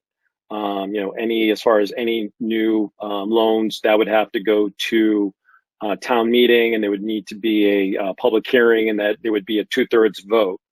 So in this scenario with the refunding, when an opportunity comes about, we have to take the opportunity. We have to do it. So there was no need for a loan authorization because the loans were already authorized back in 2012, 2013. I also want to thank the team. Derek Brindisi, town manager, really helped out, very, very supportive throughout this whole process. Deb Tata as well, acting town treasurer. She did a great job as well. And also, Maureen, thank you there. I mean, this process was very smooth. I've done about a dozen of these in the past, and this was a very, smooth project and process, and we're very happy with the results. Great, good stuff. Yeah, just a couple of quick questions. For how many years in a row now have we been AA plus? It just seems like we're trying to get to a AAA and we just can't get there. It's been about 10 years that I can think of. Kenny, do you know how many years it's been AA plus? So the last time we had a rating call was great question. Back in 2013, we had a rating call when we issued debt. I mean, so that was the last time we talked to Standard & Poor's. So generally, the only time you talk to Standard & Poor's is when you have you're looking to issue debt. Is about the only time, because it's not, by the way, this whole process, it takes a while, and then there's also a cost to this as well, to talk to Standard & Poor's and bond counsel. But it was 2013. So this was the first time that we've had an opportunity to have a rating call since 2013. So it's been 7 years since the last time. So they would just keep the same AA plus. But this time when we talked to them, we had the reserve policy. So a lot of things we didn't have 7 years ago. This year, this time we did, like the reserve policy. Very thankful that the Board of Selectmen approved the reserve policy. I believe it was in August, because it really came in handy, because S&P were very happy to see that we had it, because we didn't have it before, and we wouldn't be able to get a AAA bond rating without that reserve policy. So kudos to the Board of Selectmen, also to the town manager, Derek Brindisi, thank you, because we really needed that. Okay, just one other quick question for you. As I'm looking over the motion, I looked through my emails, and there's a motion, and it shows what I believe is the interest rate. You had talked about it, touched upon it earlier, which is how the interest rate varies. Some years, it looks like in 20 it's 2%, 21 it's 2%, and then it drops down, as you had mentioned earlier, to 1%, goes up to 1.75, and so on and so forth. What I was looking at was the amount of the payment, and it looked like there's a substantial increase in the payment, and it looks like 2033. Does it look like am I missing something there, or what is the meaning of that number? If you look at underneath, so what happened was the last 3 years, once the loan is redeemed, it's broken out at the bottom. So I believe it's just presentation wise. So if you look at the three, I'll pull up the motion. I think I see it. So the summation of 470,000, 475,000, and 285,000, that summation is the 1.23 million? Correct. Yes. No, we're not. There is no balloon payment at the end. They do break it out right just underneath. Okay. And then just last question, out of curiosity, it seems like the 20 and 21 payment are very low, and then it seems to pick up significantly to 22. Is that just, I would think for forecasting, it just seems a little odd that it would be that far different, that much lower than our standard payment, which looks to be somewhere around 440,000, let's just say. So it's going to vary because we have a equal payment. So what you're looking at, the 5.5, those are the principal payments. So that total that you're seeing there. So the interest rate, as you mentioned, it varies year to year. So it's because we're on an equal payment. So the way that this was structured, and the way it was structured back in 2013, it was an equal payment. So that's why there's a variation. But the total, if you look at all those years out, it's $5,530,000. Kenny, that was it's a level debt payment. Correct. And the other one is declining debt service. And the level debt is a mortgage style type debt. Yeah, so the mortgage style that was chosen back in 2013, Right. the principal actually goes up, it ramps up. And that's generally not the way I don't usually like to choose those. I usually like to choose the one that's declining. So as it's coming off, but that was chosen back in 2013. It's really, I prefer not to do that, but that's what we were dealt with. And that's what we had to do. Okay. Just one other quick follow-up for you, Kenny. You had mentioned earlier those bond anticipation notes, Fowler Street Bridge, the water project, and you had mentioned going back to bid next year. I guess it would probably be May or June. I think it's typically when that happens. Would we long-term bond that money, or would you continue doing that on a 1-year, bond note as we've been doing it? So next spring, we'll have a discussion with our financial advisor from Unibank. Also, I'll be discussing this with Deb as well and Derek. And the number one thing is we have to look at what interest rates look like at the time. If they're still favorable, let's say it's 1.5. I would say if we can structure the payments that, we were able to include that in our budget and we're able to afford it, I would recommend that we should lock it in. And that's something that Standard & Poor's, S&P, they like to hear that, because then there's substantial savings. Because, this past year we had 1.5, the year before 1.95, but the next 3 years it could be 1.5, maybe 2%. but then, 7 years from now, it could be 3%. So, as I mentioned, rates are really favorable now. So if we can lock it in next year, I think we should definitely take a look at it and definitely do it if we can do it.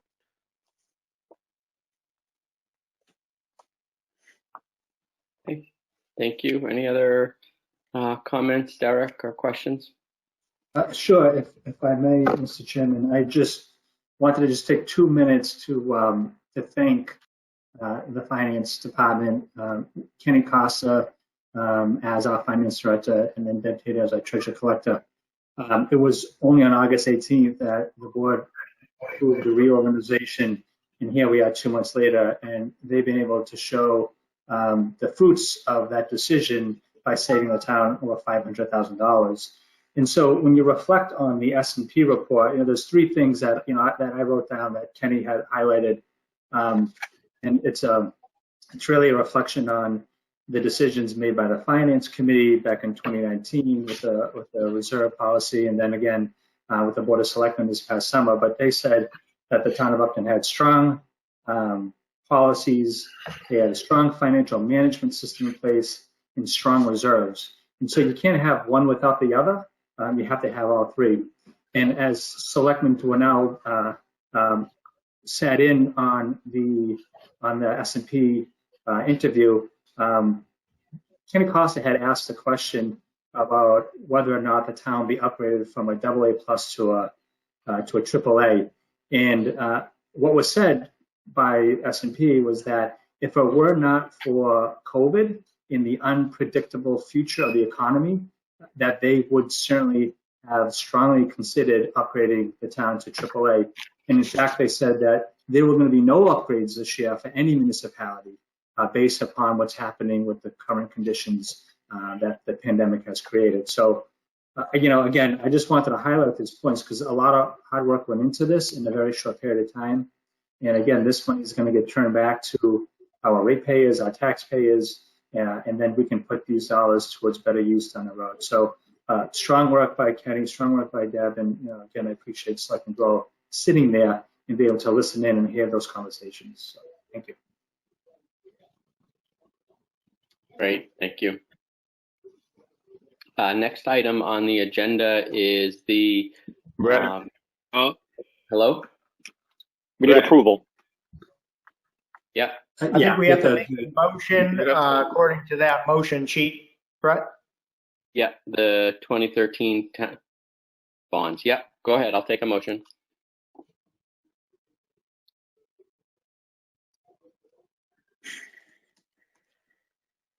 Dave, you just have to unmute. Derek, there's about 2 pages here. Everything's highlighted in yellow with the table of contents with that. Do we want to motion just the first paragraph or does this all have to be in the motion? I would do each one of those motions individually. So read the first paragraph as one motion, take a vote, and go on to the next motion.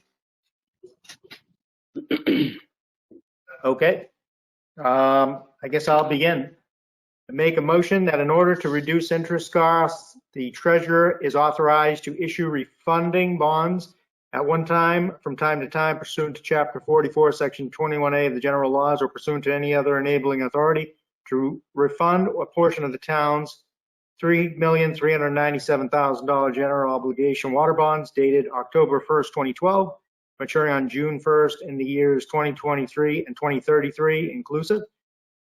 And number 2, $4,524,100 general obligation town hall bonds dated August 28, 2013, maturing on December 1st in the years 2022 through 2033 inclusive, and that the proceeds of any refunding bonds issued pursuant to this vote shall be used to pay the principal, redemption premium, and interest on the refunded bonds and cost of issuance of the refunding bonds. Stephen Mattelli and I. Maureen Dwinell, aye. Brett Simus, aye. Unanimous action. And thank you, Steve. We got a few more to go here. I'll take the next one. It's a shorter paragraph unless you want it. No, that's okay. Okay. I'll leave you the table of payments. Okay. All right. I make a motion that the sale of the $5,530,000 general obligation refunding bonds, interest to mass taxation of the town dated November 2nd, 2020, the bonds to the BNY Mellon Capital Markets LLC at the price of $5,532,796.21, and accrued interest, if any, is hereby approved and confirmed. The bonds shall be payable on December 1st of the years, and the principal amounts and bear interest at the respective rates as follows. Looks like year 2020, $80,000 even at a rate of 2%. 2021, $210,000 at a rate of 2%. 2022, $425,000 at a rate of 1.5%. 2023, $430,000 at a rate of 1.5%. 2024, $435,000 at a rate of 1.5%. 2025, $440,000 at a rate of 1%. 2026, $445,000 at a rate of 1%. 2027, $450,000 at a rate of 1.2%. 2028, $455,000 even at a rate of 1.3%. 2029, $465,000 at a rate of 1.55%. 2030, $465,000 at a rate of 1.6%. 2033, let me revise that. 2031, $470,000. I'm going to go with a rate of 1.75%, Kenny. 2032, $475,000 at a rate of 1.75%, and 2033, $285,000 at a rate of 1.75%. Further voted that the bonds maturing on December 1st, 2020, a term bond shall be subject to the mandatory redemption or maturity as follows. Stephen Metellian, aye.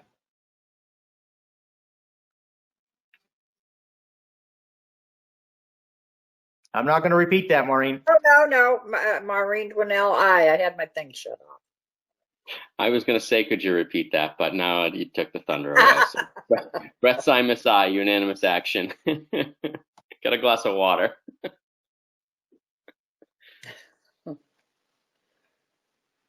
You're on mute. All right. I'll make a motion.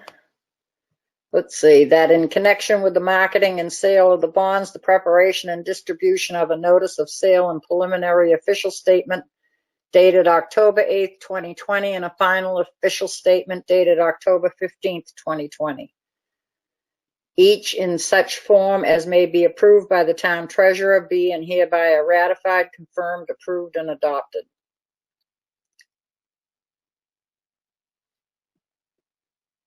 Maureen Dwinell, aye.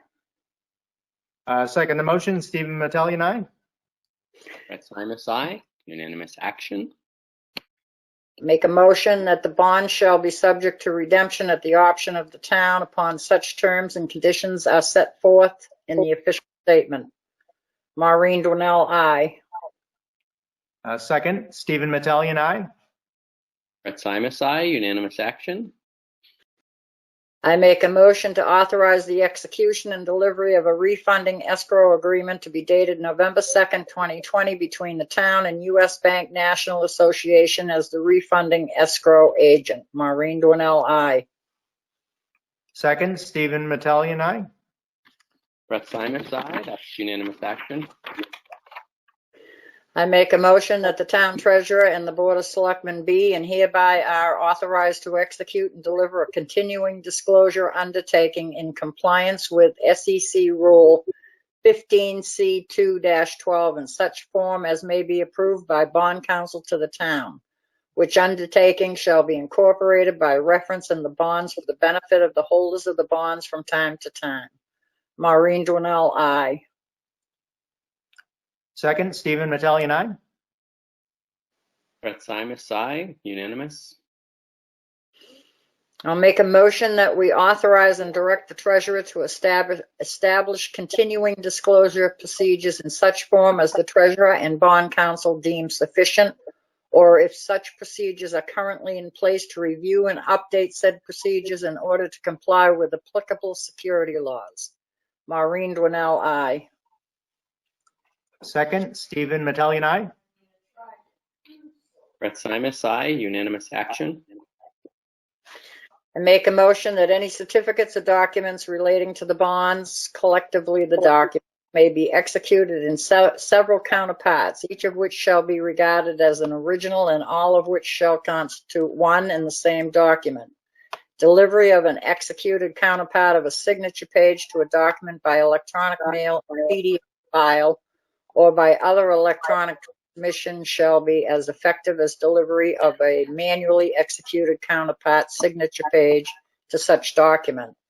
And electronic signatures on any of the documents shall be deemed original signatures for the purposes of the documents and all matters relating thereto, having the same legal effect as original signatures. Maureen Dwinell, aye. Second, Stephen Mattelli, aye. Brett Simus, aye. Unanimous action. I make a motion that each member of the Board of Selectmen, the town clerk, and the town treasurer be and hereby are authorized to take any and all such actions and execute and deliver such certificates, receipts, or other documents as may be determined by them or any of them to be necessary or convenient to carry into effect the provisions of the foregoing votes. Maureen Dwinell, aye. Second, Stephen Mattelli, aye. Brett Simus, aye. Unanimous action. I guess that's it. All right, I think we've covered them all. Is that right, Derek? Yes, right. it's a good day to be chairman, right? You don't have to read those motions. I'm loving it. I'm loving this new role. Okay, so let's see. Eric, Brett, can I make one observation? Yep, sure. Go ahead, Mr. Flaherty. The Finance Committee had advocated for this, the financial reserve policy for quite a while, as Derek had previously indicated. Excuse me. And one of the reasons that we pushed for it is because we felt that you would get a better deal if you went out to do it for bonding. And I guess we kind of guessed right, because that's ultimately what happened. One of the reasons you got such a good deal was basically, from what I understood from Mr. Accountant, was that because we had this financial policy in place. So, and I have a question, I think, for Mr. Costa, if I may. Is there any way that, now that we know exactly what our payment's going to be, is there any way this could be motioned at the annual town meeting, so that we wouldn't have to have a special town meeting like we are in a couple of weeks to make this payment? I wish that was the case. Through the chairman, I've talked to DOR. I mean, I've talked to our financial advisor.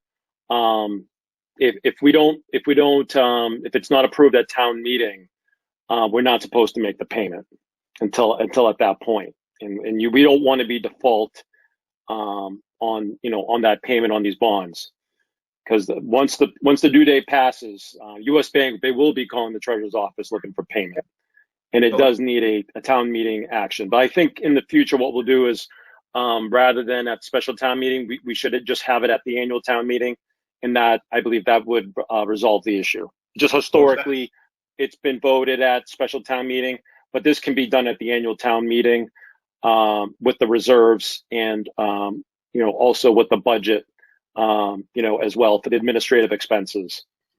It can all be done at the same time.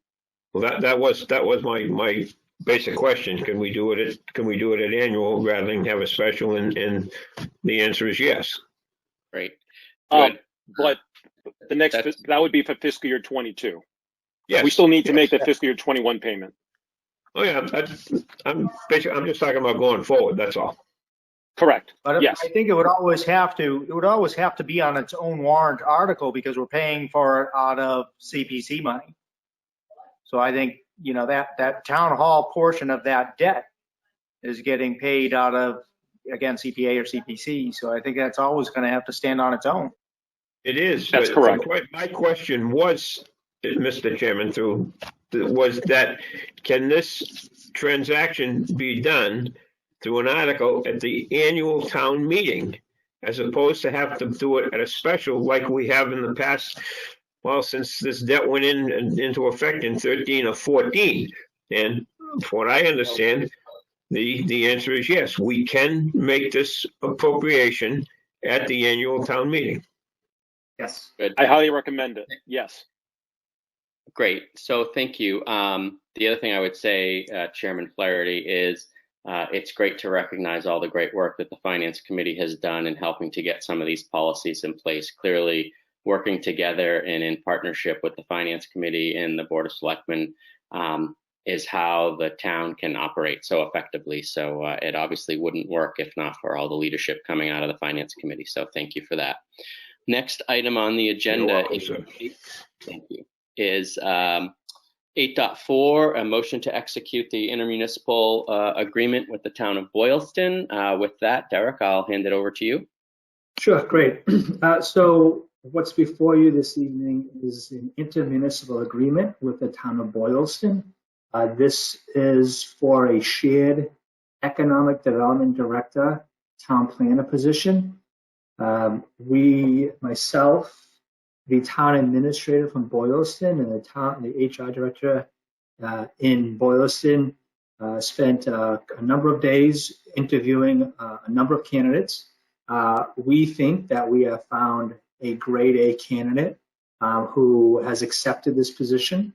He is expected to begin his shared responsibility between the two towns on November 9th. The IMA that's in front of you outlines the roles and responsibilities between both municipalities and how payments will be made.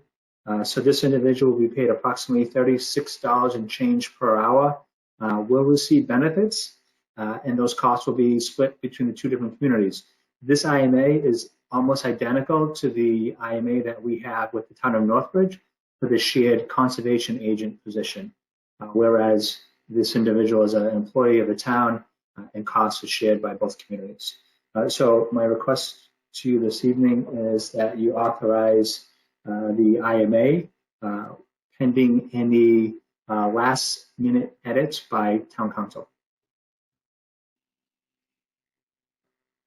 Okay, that sounds good. I think it's something that will help move the town forward, similar to reorging the finance department. So I think it's from my perspective, a positive move forward for the town. It's something we've been talking about for years. In addition to economic development, this is the type of role that helps lead the work to rework and redevelop the town's master plan, which was last done in 2005. It's something we've been talking about for a few years now to get on the docket. So it'll be great to get this position filled and get some additional focus on economic development for the community, as well as a revised master plan. So I feel that this is a great realization of what folks had approved at the town meeting in June. So thanks. With that, Steve or Maureen, any questions, or what questions or comments do you have, please? No, I'm glad that we were able to fulfill the position. I think it'll be a great resource for the town.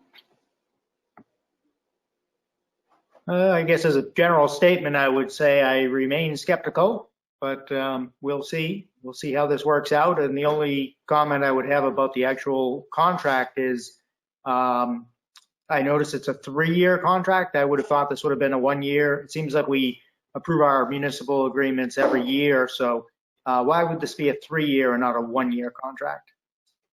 So all of our IMAs that we have are 3-year contracts. So we have an IMA with the town of Hopedale for dispatch. That's a 3-year IMA. And as I pointed out earlier, we have a 3-year IMA with the town of Northbridge. We also have a 3-year IMA with the town of Blackstone, I believe it's Blackstone, for a shared public health nurse position. So I have 3 years for intermunicipal agreement are probably the most common. In this case, that's just the agreement between the two towns. Now, certainly, if the employee doesn't work out, then this doesn't bind us to the employee. This just binds us to the town. And if we were to pull out of it, we would have to give them a 6-month notice. And I do have to say, Ms. Selectman Tim, your comment about skeptical, when I listened to this individual speak, he excited me the way he was talking about economic development, town planning, and really looking at all these different pieces of the puzzle and pulling them all together. So it's my hope that you and others will feel the same way once you meet him. He has a great demeanor, and he's got loads of experience. He's a credentialed, certified, nationally town planner. So I'm excited to see him come on board because I think he's going to do great things with this thing. I think part of it is probably the economy in general and the questions that arose at the annual town meeting. I think those are what really factor into my skepticism. I just don't exactly know what the rest of this year is going to hold with regard to the pandemic, but we'll see how it goes, I guess. And hopefully he'll attend one of our meetings. We can sooner rather than later, and we can meet him and get a little better feel for what his outlook may be for Upton in the future, moving forward. I'll be happy to set that up individually with each one of you.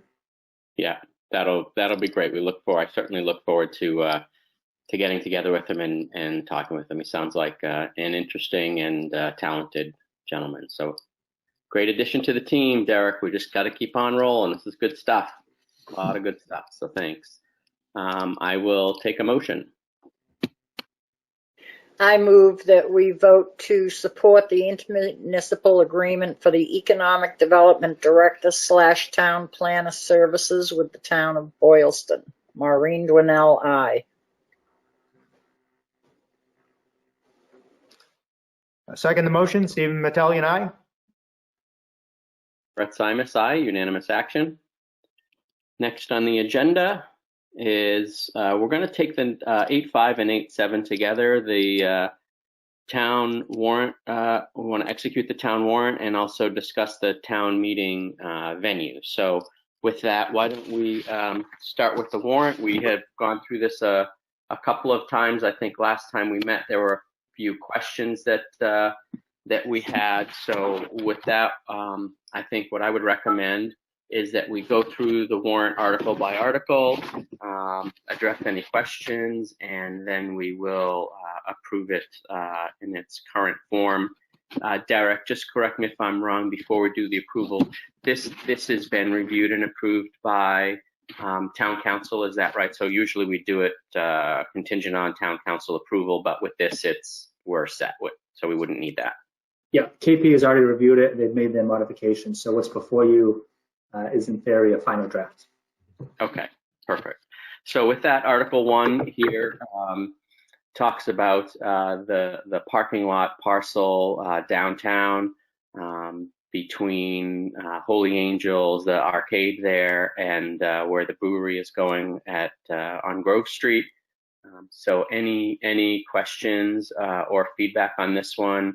I know that we are in the process of getting a 21E on this parcel so that we can go before town meeting and have the additional costs for that. I think the $210,000 that's listed here, it would be $150,000 purchase price that the town manager has negotiated with the owner, as well as a $60,000, I don't know what to call it, a buffer or allowance for any remediation that may need to happen. Ideally, there isn't any remediation that needs to happen, but if there is, we wanted to make sure that we included that in the article so that we weren't incurring unexpected or expenses or having to go back to town meeting or have a discussion about some unknown amount. So before town meeting, we'll know what that amount is. If it's less than $60,000, we'll reduce the article right at town meeting. I think anything else, Derek, that we should mention on this? No, I think you covered it. That is just to circle us back to the last meeting. The board had authorized that to go ahead and engage with an LSP. That's a licensed site professional. That LSP is now working on the site, doing soil evaluations, doing water quality analysis, and will render a report of the conditions of the property and we'll also have a recommendation as to what the property can be used for in its current state with remediation or without remediation. So my point is we'll have a very clear understanding of what we can use this property for prior to town meeting so that we can inform our town meeting members. Great. Great. Steve, Maureen, questions on this one? Well, this is something like what we did with 6 Main Street, right, Derek? I mean, we included the remediation in that vote, and luckily we were able to save money and turn it back. Yeah, that's exactly right. So 6 Main Street, as you remember, was about a $195,000 article. It was about a $115,000 acquisition, and based upon prior bids, we had built in almost $75,000 worth of demolition costs. And so, as you all remember, the Board of Selectmen stood up very loudly and said, we're going to buy this property, and then we're going to tear the building down, and then we're going to loom and seed it. And so that's exactly what we did as described at town meeting. And so this is a very similar fashion that I'm hoping to follow. And this is an integral part for the economic development for downtown, is it not? I would say that this parcel of land is a key acquisition in continuing to further progress towards redeveloping that town center. The EDC, and I know the chairman from the Economic Development Committee is here this evening, talked about including this in the future RFP or retaining it as a municipal parking lot that would provide shared parking to all developers, both the new brewery and potential development over at the arcade block. So this is, again, key acquisition as it relates to future parking space in the town center. Now, is it just me, or doesn't that $210,000 jump out to anybody else as being an awful high sum to pay for a quarter of an acre of land with very minimal frontage on a road?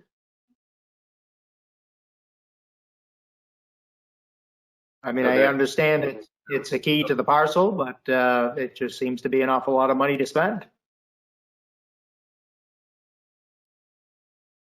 Yeah, I mean, I guess it's all a matter of perspective, right? I think that I'm looking at it, when I look at the $210,000, clearly, if you said this was in the middle of the nowhere at the end of some street in some neighborhood in Upton, I wouldn't be spending $210,000 or investing $210,000 into a property like this.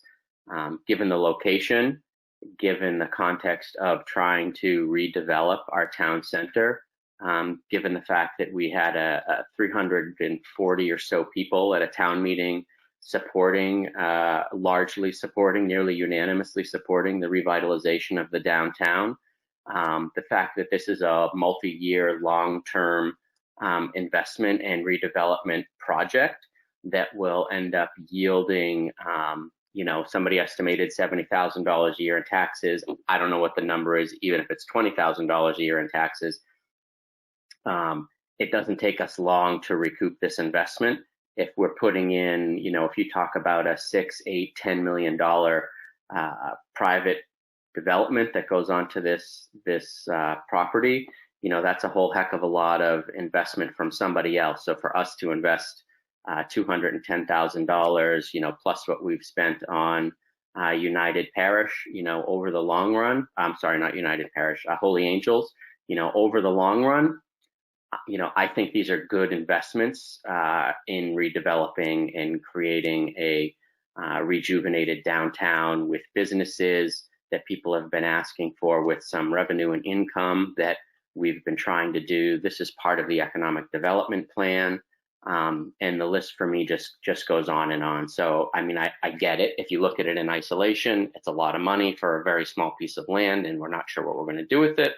But in context, I think it makes a whole heck of a lot of sense, and I look forward to seeing what folks at town meeting think. And I guess just another point we have, what if the remediation costs were more than the $60,000? Would we be forced to table the article, or what would we do if that number changes, upward? I mean, correct me if I'm wrong, Derek. I don't think we have the ability to increase the article on the floor. So at that point, I think we would have to table it or pass it over. So I think you could do a couple of things, but I think Selectman Materian brings up a point that's certainly a realistic possibility. The reason why, so the acquisition cost is about $150,000. There's a $60,000 buffer for remediation built in there, and that number came from prior reviews of the original phase 1 environmental analysis. And when folks had reviewed that, they suggested that if the soil had to be removed, it would cost approximately $50,000 to remove that soil and replace it with clean soil. So again, it was an environmental engineer had reviewed it, and that's what his recommendation was. So, we're going on that evidence to come up with this number. But, the proof will be when we get the final LSP report as to what that number is, if there is any number at all. So I would say at town meeting, if it exceeds the $210,000, I would suggest that the motion be made for $150,000 to acquire it, with town meeting knowing that there may be additional costs associated with the remediation that would have to take place at the May town meeting. So you can go ahead and acquire it and then do the remediation next summer. That makes sense to me. Okay. Other questions on this one? No, I guess not so much a question, and I hate to be pessimistic. It's just I look at it as, you look at it as an investment. That's one way to look at it, but it's also a gamble. And, is this the type of gamble that we want to make? We've issued an RFP. It was unsuccessful. We're in the middle of a pandemic. There's no end in sight. We don't know what February holds, March, April. We don't know what those months look like. It's taking another parcel off the tax roll. Again, myself, I don't like the article myself. I don't like the amount. But again, it's 2-to-1. It looks like. The other concern that's been expressed, Steve, that I want to make sure we share in terms of transparency, right, is that we've got the brewery next door that's expressed interest in using this parcel for parking. So certainly one of the arguments that folks are making is, hey, we have a bird in hand with the brewery and a business that's interested in opening and expanding and would use this as potential overflow parking for their growth. So that's something that we need to be mindful of and make sure that voters and people at town meeting understand that as part of the risk and are aware of that. I do think that for that issue, for me, I think depending upon how the environmental study comes back, I'm hopeful that even if we do acquire the property, that we're open to leasing that property to the brewery as additional parking for them. I'm not sure how we would do that or if that's doable. Derek, is that an agreement we could enter into so that we buy the parcel but then aren't sort of shooting ourselves in the foot with the brewery in terms of taking that parking off the table for them if they want to grow? Because that would certainly be important to know. Yeah, no, absolutely. And you think about when we were talking to the brewery the first time when they were looking at exploring the red garage next to town hall, there wasn't adequate parking in front of that building. And so they were already talking to the town about developing a shared parking plan, which, as you all know, is a part of the new overlay district, having shared parking. And so working on a shared parking plan with town hall to use the what is now the town hall parking lot. So to your question, we certainly could work out a shared parking plan for the brewery in the short term to use that space for parking to meet any of the regulations that are required through the site plan review process of the planning board. Mm-hmm. Okay. Okay, so that's good. That helps because I was a little concerned about that, given that we want to be really, really encouraging and supportive of businesses that are trying to come into town. So I think that helps alleviate some of that concern for me. So thank you on that one. Anything else on this one?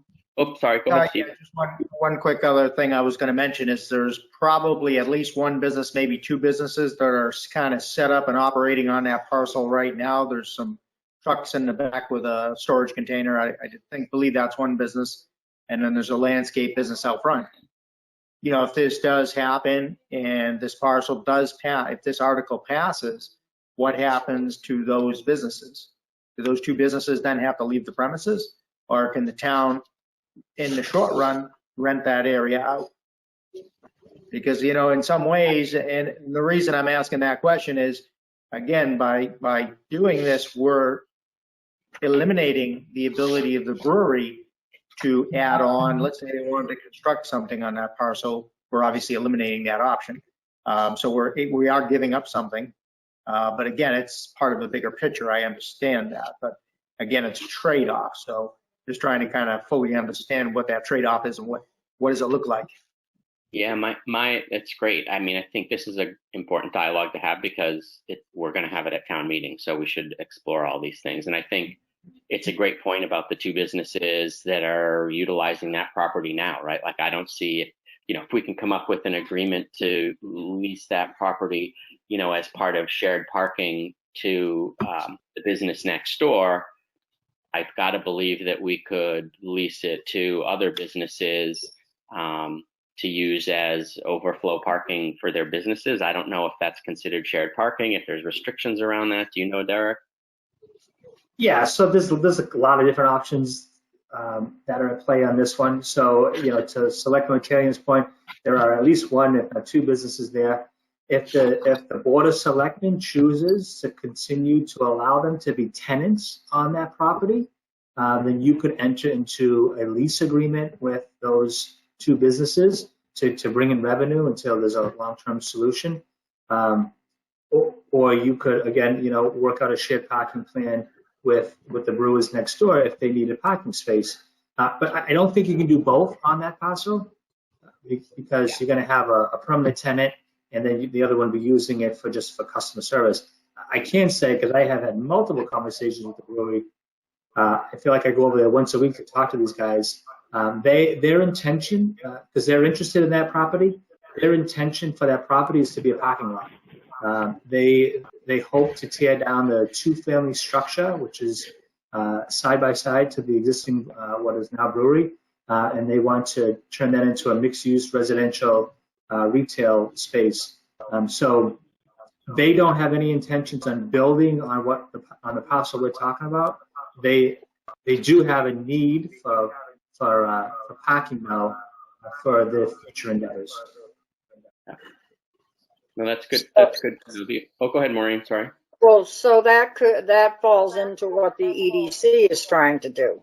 And I can see that we could maybe rent or lease or whatever till the time comes when we go out for an RFP. And if somebody bids on it, I think we want to take it then to involve it in the EDC project.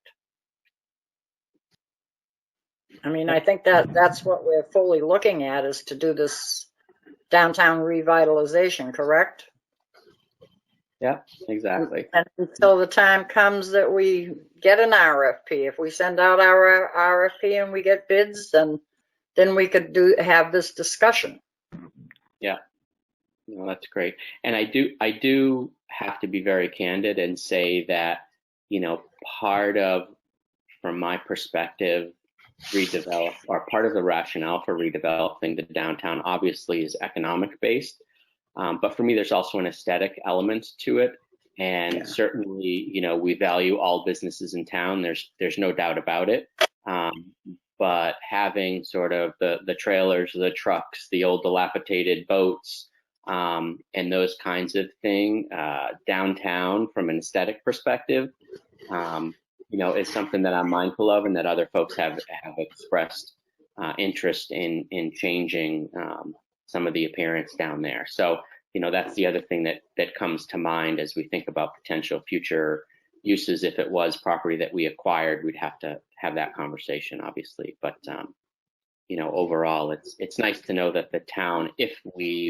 town meeting was to acquire the property, that we have some flexibility to generate some income, to Stephen Metellion's point, that sort of offsets whatever we might lose in terms of taxes. I assume the taxes we're collecting on that property is unbelievably low, if not, I can't imagine what it is. It can't be much, but regardless, anything we can do to offset that is always a good thing. All right.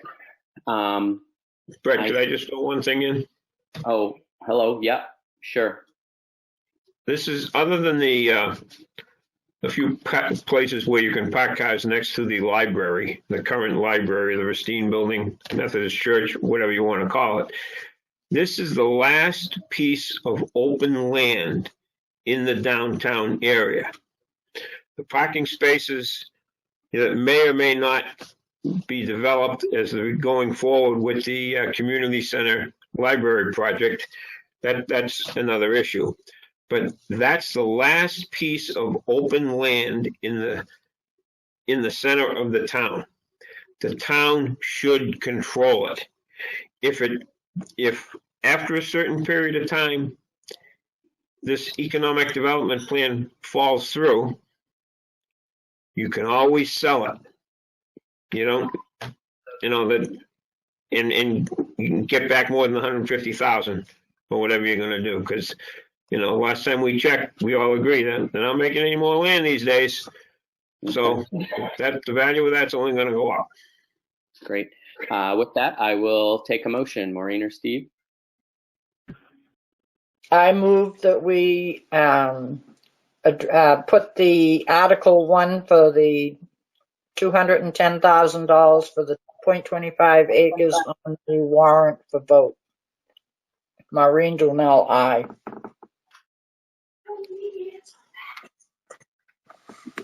Stephen Mettellion, nay. Brett Simus, aye. Majority action. The next item is Article 2A, which is the $15,000 use of CPA funds to put a water hookup at the Upton Public Garden.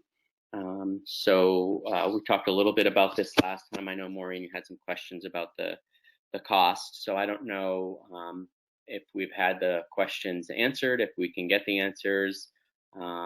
Derek, I don't know if you've talked to anybody, but are there Bill Taylor is here to answer questions. Okay. Hey, Bill, I didn't recognize you as okay, great. Any questions on this one, Maureen or Steve? No, I see the prices come down to $15,000 from $19,000. Yep. No, excuse me, and I believe that someone talked to Dennis Westgate at the DPW. He was going to get a price, and is that what he came up with? Yes, that's what he came up with. Yeah, I don't have any other questions. I think Dennis covered it at the end of the last meeting. We really were just, I think Maureen and I were just questioning that $19,000. 15,000 still sounds awful expensive, but I'm assuming, again, I think he said he had to go under the road with the pipe, so I'm assuming that would be where the expense lies. That is a significant piece of it. Okay. Is that correct, Bill? They have to excavate underneath the road? They'd have to dig a trench from the water line into where we intend to put the hydrant, which would be by the shed there. Okay. Great. I will take a motion.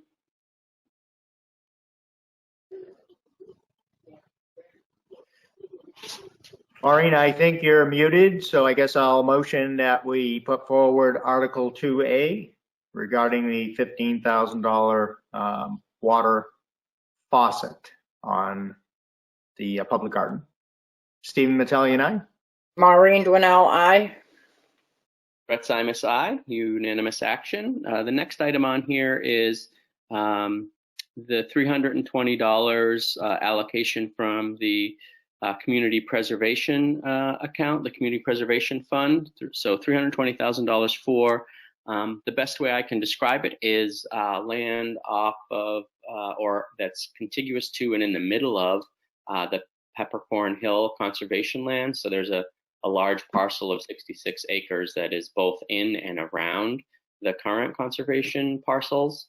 And I think there was some questions on this one, but I'm certainly supportive of it. But anytime we can utilize, my idea is anytime we can utilize CPA funds for the intent that they've been created. The town supported this. They approved this additional tax, and they expect it to be used for what the requirements are. And we trust the Community Preservation Commission to oversee this fund. So I'm always supportive of their recommendations, generally speaking. And certainly this one seems like a very good recommendation given the location and the proximity to the existing conservation land. So that's my perspective. Steve and Maureen, please share yours. Brett, I think you missed 2B. No. You skipped over 2B, Brett. But Maureen, did you want to just handle this in this out of order? We'll just take 2C now, and then you think that's good? No. That's fine. That's fine. Okay. Do we want to just make? Sorry, do we just want to make a motion on 2B because that's administrative, right? That's a necessity. Yeah. So why don't we make a quick motion on that one, please? I'll move that we put Article 2B on the special town meeting warrant. Maureen Dwinell, aye. Second, Stephen Mattelli, aye. Brett Simus, aye. Unanimous action. Thank you. Steve, I totally missed that one. So 2C, the 66 acres are in and around Peppercorn Hill. Bill, I think we're supposed to find out what is going on with that grant. My concern is I hate to buy all 3 parcels.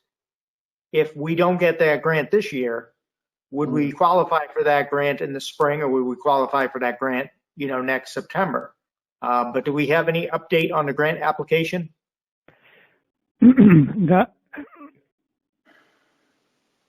No, there is no update. I checked the granting authority's website earlier today, and there's been no announcement yet.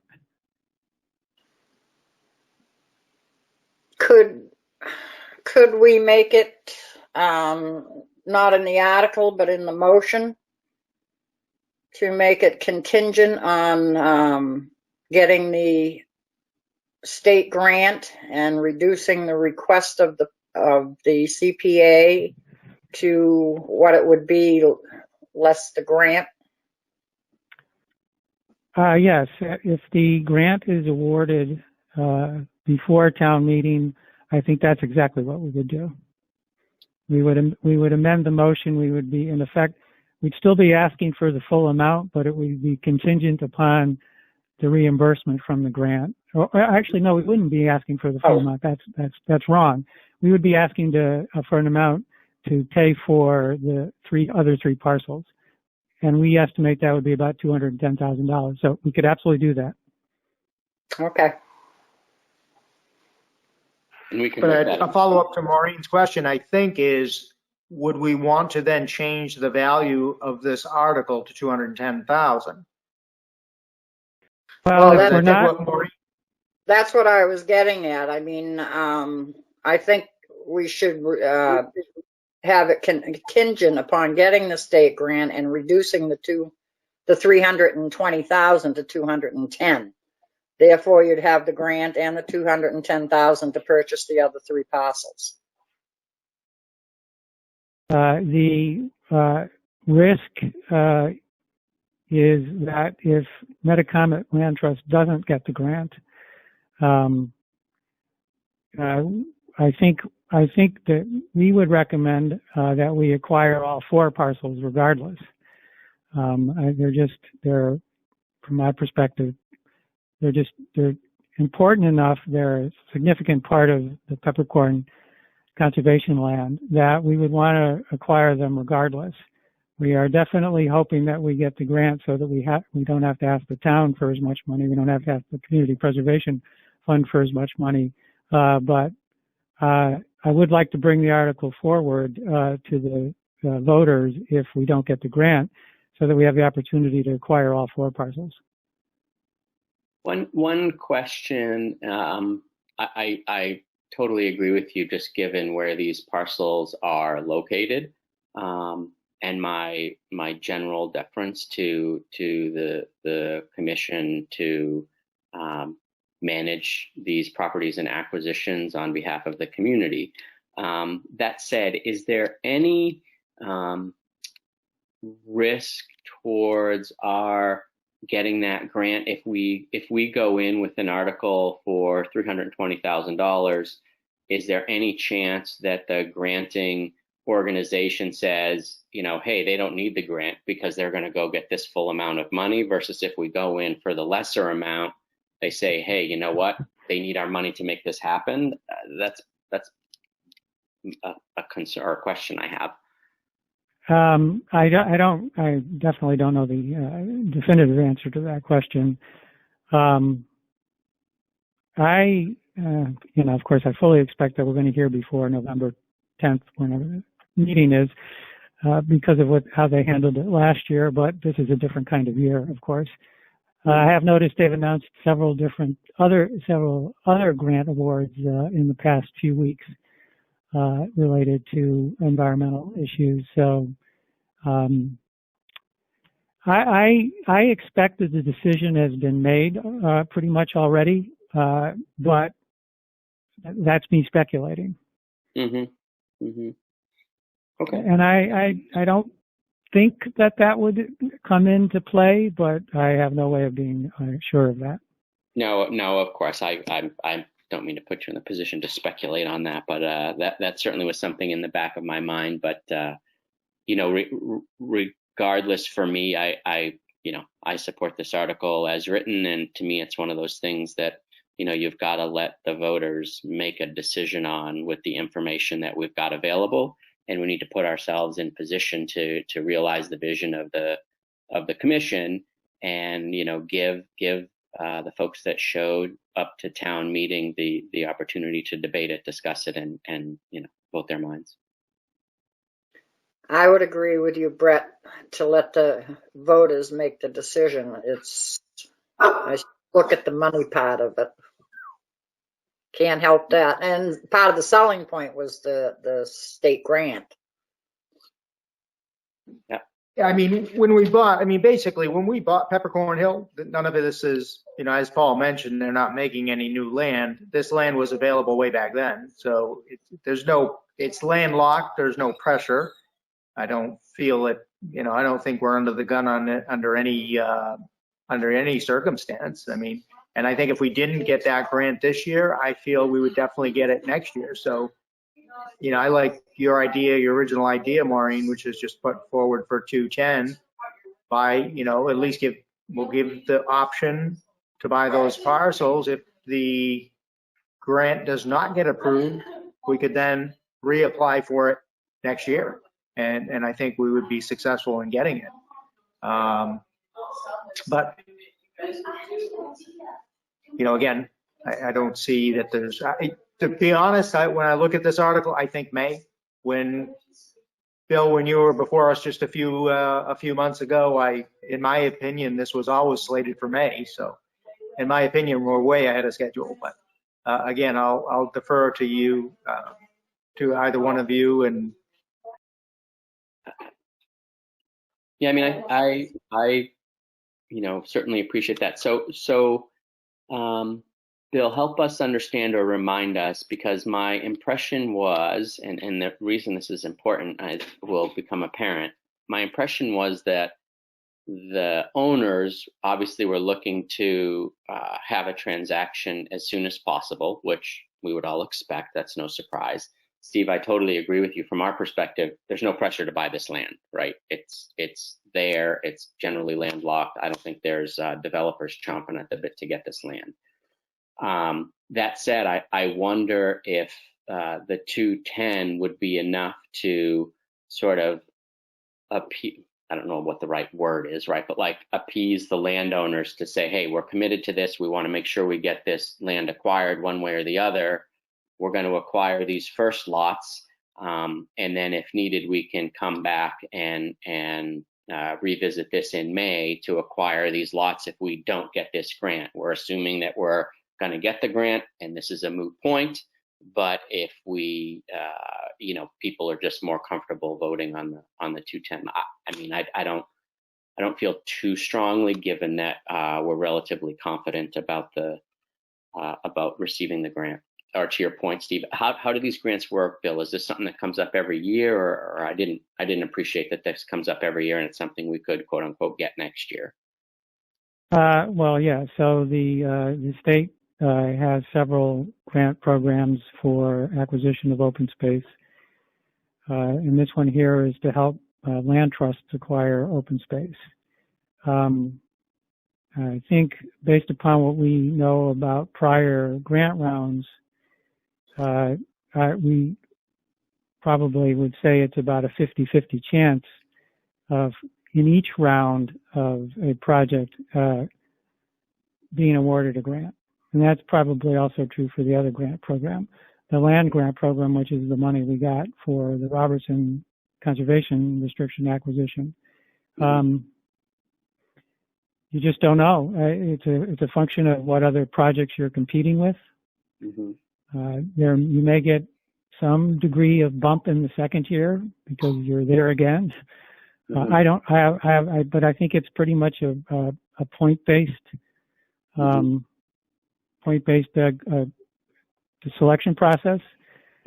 And it's just a question of what else is being looked at, the number of people who applied for grants. Got it. So it's not necessarily the type of grant where if you don't get it this year, you're more likely to get it next year. It's sort of on a year. I don't think so, no. Okay. I had one more question. Is there access to this land, Bill? And is it something that you could extend the trails? Well, the trails we're already using the land for the trails in Peppercorn. There's about a mile of Peppercorn trails which are on this land already. We have, in fact, the Kellys have not posted the land, so and they have never mentioned anything about public access to it. So it's been in effect. It is in effect part of Peppercorn today. It's just private property, and to the extent that we don't acquire it, we run the risk that somebody else does and they decide to post it, in which case we'd be losing trails. We'd have to, so there's a major loop trail around Peppercorn which crosses through these properties already. Go ahead. Now, is this going to be, is there going to be a conservation restriction on it or a conservation land? Yes, so the parcels would be owned by the town through its Conservation Commission and subject to a conservation restriction held by Sudbury Valley trustees, which actually just ends up giving it an extra degree of permanent protection. Which means there really wouldn't be any use for the public to this land if it's. Oh, no. The conservation restriction would permit recreation. The stuff that is going on already. The hiking and that. Hiking, walking, we permit people to camp, we permit hunting on the town properties. All that stuff would go on. Oh, okay.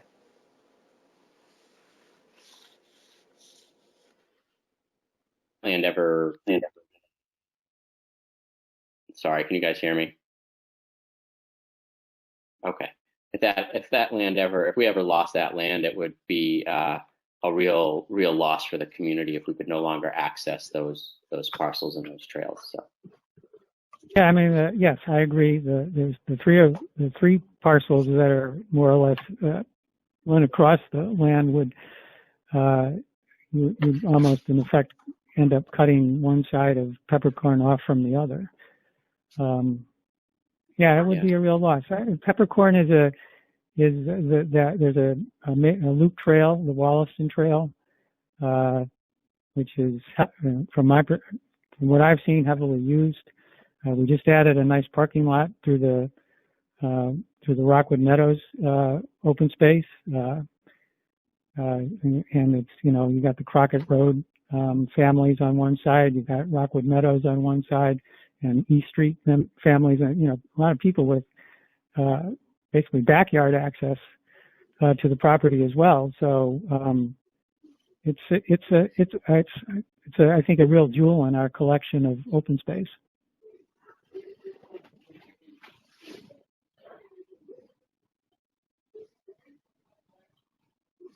And as far as the Sudbury Valley Trust going for the applying for that grant, was hunting permitted under that conservation restriction or conservation easement on that parcel? Or is that what all Yes, contiguous? I believe that would be the case.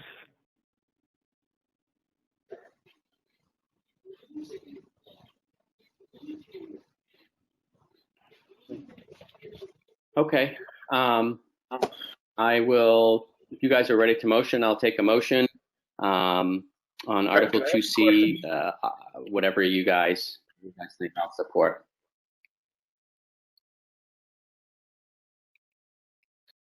Maureen, are you what thinking what are your full thoughts? value, or are you thinking 210,000? What are you thinking?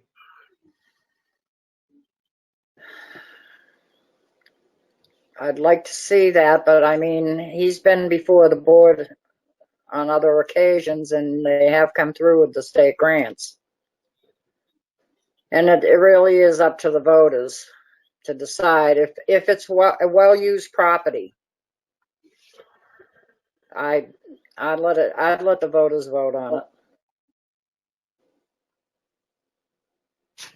You want to make a motion? I'll move that we put Article 2C on the special town meeting warrant. Second the motion. Maureen Dwinell, aye. Stephen Battalion, aye. Brett Simus, aye. Unanimous action. Thank you, folks. Article 3. Thank you, Bill, for all your work. Article 3 is the fire union contract for $20,000. I don't know, Derek or Maureen, or Steve or Maureen, if you guys have questions on this. If not, we can just take a motion. Does Derek will this be ratified by a special town meeting? So we've already signed a memorandum of agreement with the fire union. It would be my expectation that prior to the town meeting, the Board of Selectmen usually meets, and then the board would ratify it at that point. Okay, and this has all been negotiated, so I would make a motion to put Article 3 on the special town meeting. Maureen Dwinell, Second the motion. Stephen Battalion, aye. Brett Simus, aye. Unanimous action. Just a quick question, Derek. That would be for all the personnel. So approximately how many employees would be involved in that $20,000? That would be all the career staff. So right now we have 2 EMTs, and it would impact the 2 full-time paramedics. So it'd be about 4 full-time equivalents.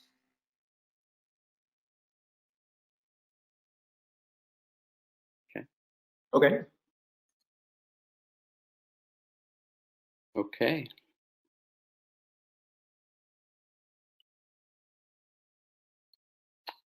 We'll take a motion, or did we just motion that? I made the motion.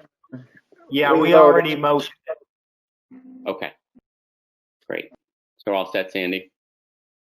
Okay, thank you. So now for the fun part, the venue for the town meeting we wanted to discuss. So last time we had talked about doing some assessment of an inside venue, an outside venue. The town moderator shared some opinion. I think the town moderator and town manager and town clerk have had some conversations. So Derek, why don't I hand it over to you to sort of facilitate this based on sort of, you've been in the middle of a lot of these conversations. So give us an update and then we can discuss it, please. Sure, I'm going to just turn off this screen so we all can see each other. Yeah, as you all know, we held town meeting indoors back in June, like the vast majority of the municipalities across the state. And there was definitely a high number of municipalities that held their town meetings outdoors. So we have to, answer this question yet again due to the pandemic. And so I've been able to, have a number of conversations, certainly with the moderator, and he's here this evening. Here he is, and he'll talk to, give you his perspective. I have talked to the public health nurse. Her recommendation is to have town meeting indoors. I talked to folks at the fire department, folks with medical backgrounds. Their recommendations to have town meeting indoors. I've done a survey of towns in the Blackstone area and some towns in Central Mass, and about 15 respondents, 12 out of the 15 are having their town meetings indoors, and 3 are having them outdoors. So I guess the question really is, what's our approach? The schools have done some work. I talked to the public health nurse today, and she told me that the schools through the summer have increased their ventilation system, the HVAC system, to allow for more outdoor air being circulated throughout the building. They have installed, from what I understand, this new filter. It's called MERV 13. This filter is specifically designed to capture small particles that would be exhaled through breathing.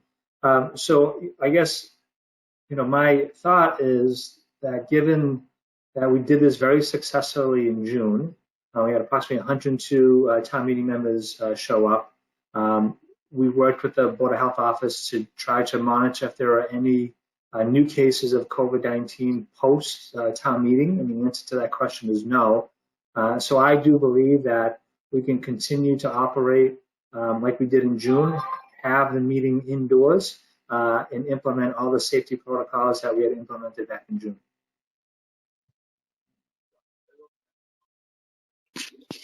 Okay, thank you. Any questions for Derek? If not, Mr. Moderator, I'd love to get your perspective, and Maureen and Steve, we can, obviously discuss it afterwards as well. Okay. Great. Thank you very much. A couple of weeks ago, when I talked about potentially considering the gymnasium, my biggest concern was the fact that I wanted to make sure that the auditorium doors to the outside could not potentially be closed during the meeting, okay? That was my concern as to why I even considered the gymnasium.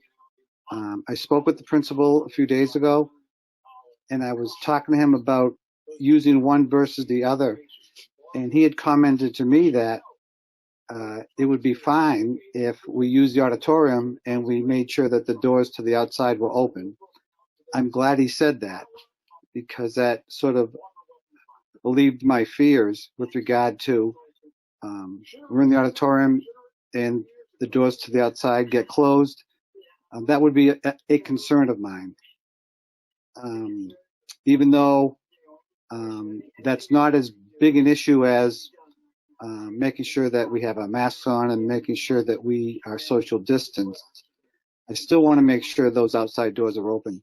And he said that would not be a problem. So I'm coming from the position that says I do not have a problem having it in the auditorium as long as we open the doors to the outside and those doors remain open. As long as we can guarantee that, then I have no problem having it in the auditorium, because it really wouldn't be logistically convenient to have it in the gymnasium. And as much as we've got the one set of doors to the outside, other than that, the only other doors that we have are the ones that you enter in through the principal's office area, which still doesn't allow for a nice natural flow of air.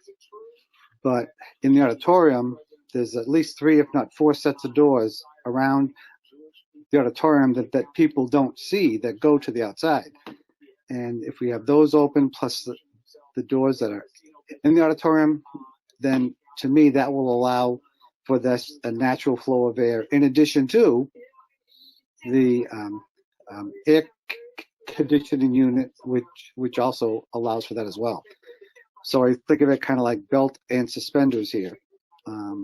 I would feel comfortable with that.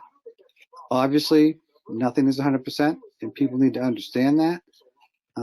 But my general feeling is, if the doors are open to the outside and we do everything that we did last time, I'm fine with doing it in the auditorium. So. Okay, Steve, Maureen? I'm fine with doing it in the auditorium also. I think it'd be a big expense for hiring tents and heaters and audio systems and overhead screens. And I thought the annual town meeting went very well. That's just my opinion. Yeah, I mean, you never know what's going to, excite the residents and bring the people out. I think we have to be prepared, at least be prepared, to host 150 plus people. But the reality is, we may end up with a very small crowd. We may end up with only, 80 to 100 people. I highly doubt it would be any less than that. I would expect, over 100 people. So I think either one of those venues would be fine. The moderator's done a lot of work, researching these 2 venues. I mean, the gymnasium offers, I missed that number. How many more people can we seat at the gymnasium versus the auditorium? When Kelly and I measured that out, we figured we could probably fit 150 to 160 people in the gymnasium. The auditorium right now, I think that number came to 115. But what we were not including, quite frankly, is the possibility of putting more chairs in the hallway where the people come into the meeting. Okay? Wouldn't be convenient. They'd be in the hallway, but at least they could see what was happening. Okay? So we could probably fit another 10 or 15 people there if we have to. So we certainly can't have as many people in the auditorium as we can in the gymnasium. No question about that. But we could probably get 125 to 130 in the auditorium, in the hallway if we need to.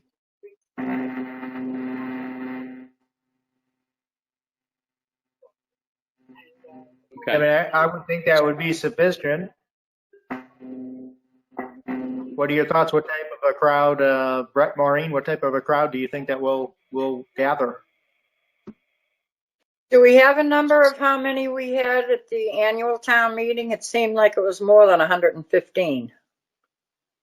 It was 102. 102. Was it? It looked like more. But special town meetings sometimes bring out a lot of voters and sometimes it doesn't. I think. I wonder, the only other thought I would have is, we have a lot of guests. I wonder maybe if the guests would be sitting, we could maybe have out of town guests in those chairs outside the venue just to free up that space for residents who may attend. I don't know if that's an option. And if we end up with a really small crowd, let's say we do end up with only 75 people or something, we could certainly invite those people back in. But maybe as a preliminary effect, we could ask them to be seated outside the auditorium just to free up that space. Yeah. Yes, Steve, if I could just comment on that. I certainly made that known at the annual town meeting that as much as we love to have guests, that I wanted those who don't need to be there, please not be there. So certainly we have to have chairmen of various boards or committees there if they need to be there. If someone, like if it's the fire chief, let's say that there's nothing there that relates to the fire department, then the fire chief wouldn't have to be there on that particular night. So I guess what I'm saying is out of town residents who typically must be there, if they don't really need to be there, then they don't need to come, and which would be good because that's one more seat that we have. So yes, I agree with what you're saying, Steve, and we certainly encourage that. But in general, it's great to have the visitors there, especially the Boy Scouts and the Cub Scouts and the Girl Scouts and all that stuff, but not now, so unfortunately. So thank you for all the information. From my perspective, and so a couple of things I would say. One is the current state guidelines for gatherings have exceptions and exemptions for municipal governments and events like this. Is that right, Derek? Yeah, so when the governor passed his executive order regarding the size of gatherings, both indoor and outdoor, the governor exempted legislative bodies. So in this case, we do not have to abide by the restrictions, and the current restrictions for private outdoor gatherings is 50, and for private indoor gatherings is 25. But again, because this is a legislative body, the town meeting, we wouldn't have to comply with that executive order. Okay, that helps. So, we certainly have the option to have this indoors. I think the degree to which the facility's been retrofitted with additional filtration, leaving the doors open for additional ventilation, the social distancing, the mask using, the sanitizing that we used at the annual town meeting, clearly make this a safe, a reasonably safe and reasonably appropriate decision for the town. That said, I think, from a, I struggle with this one. My bias is towards an outdoor venue. I know it certainly would cost money. It's probably $5,000 or $10,000 when all is said and done. At the same time, if I think about numbers and participation, I think that, it's going to be, you're going to have pretty low turnout regardless, is my guess, relatively speaking. And I don't know that you'd have more or fewer indoors or outdoors. I think the people that are going to go, and the people that aren't going to go, and that's largely going to be the way it is. I don't think there's going to be a tremendous difference in one venue over the other. So, I personally favor an outdoor venue, but I'm also very comfortable with having it indoors and sort of going with the majority perspective.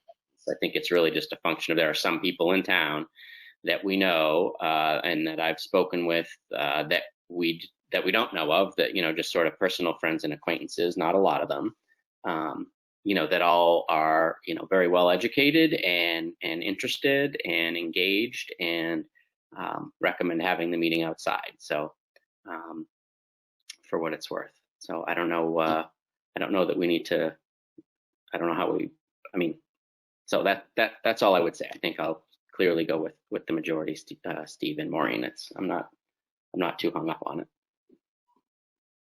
Other than it's a tough one for all of us because, you know, Right.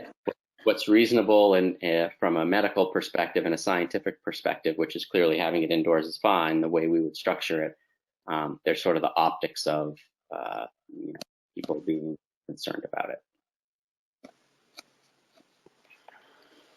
If I could just add a couple more comments, Brett. Please. You know, I guess the two things to keep in mind. What if 200 people show up? You know, if 200 people show up, we are not having a town meeting. We're going to have to adjourn and set some other date and time. So we need to make sure we understand that, because we're not going to have half the people in the auditorium and half the people in the gymnasium unless we set up the gymnasium to be exactly the same way as the auditorium is. And I don't believe that the logistics are available to do that. At least that's what I've been told. Okay. Yeah. The likelihood of that I think is so low. To your point. Yeah. Oh, you're right. But part of what I always have to do with every single meeting is think about those outlying type situations. Oh, yeah. Totally. So I just have to throw that out there. Yeah. So if hypothetically that happens, then guess what? Then we're going to have to at some point think about going outside, because if 200 people are going to show up at the auditorium to have the meeting and we can't that night, then we'll have to adjourn to the next week or the weekend or something and have a tent outside, because guess what? Those 200 people are going to show up in the tent. Okay. So I guess what I'm saying is we need to at least have that in the back of our mind. As highly unlikely as that is, we have to at least consider it. And the second thing I need to say, and I said it before the annual, and it's just sort of the facts of things. I will be in touch with the town nurse, you know, the weekend before, the day before, the day of, to say what are the numbers looking like right now in Upton. And if we're having a spike for some reason, then that would affect our ability to have the meeting, because that would be the only thing at this point that I would be concerned about, is if we would have a big spike. I would be very concerned about having the meeting if that was the case, especially if we didn't have a sense for where that was coming from. There certainly might be people who are asymptomatic, maybe, you know. So that's just one thing I want to make sure that people understand, is that that's also in the back of my mind. Well, so. Yeah. Well, understood. Those are all very good and valid points, and I think we recognize that, you know, if circumstances change, then certainly our decision and our approach has to adapt to that. We're all pretty used to that at this point.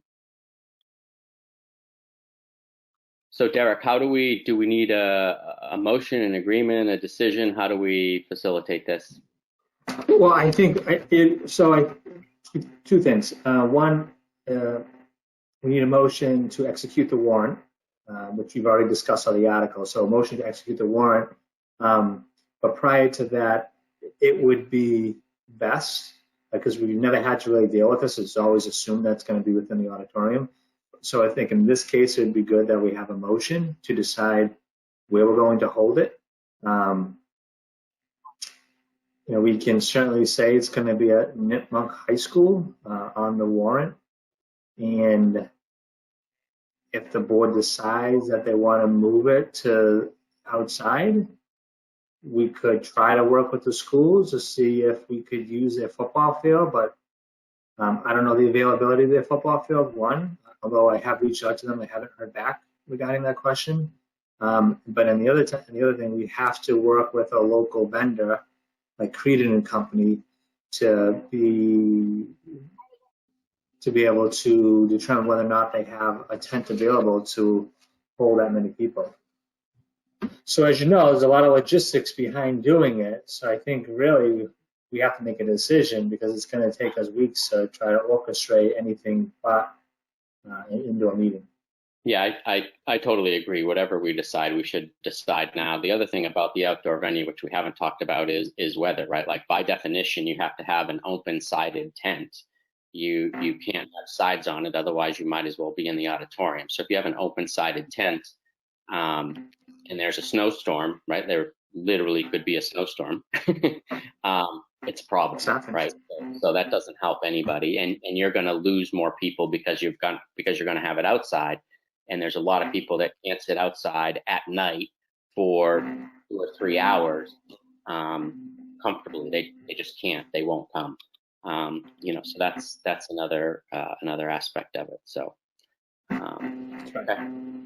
So I'm there. Just thinking through that and the logistics and some of the people that I've seen come to town meetings.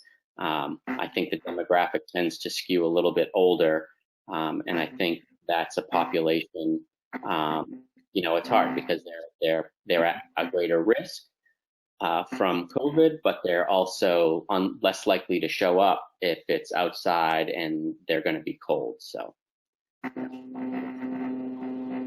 go back and forth.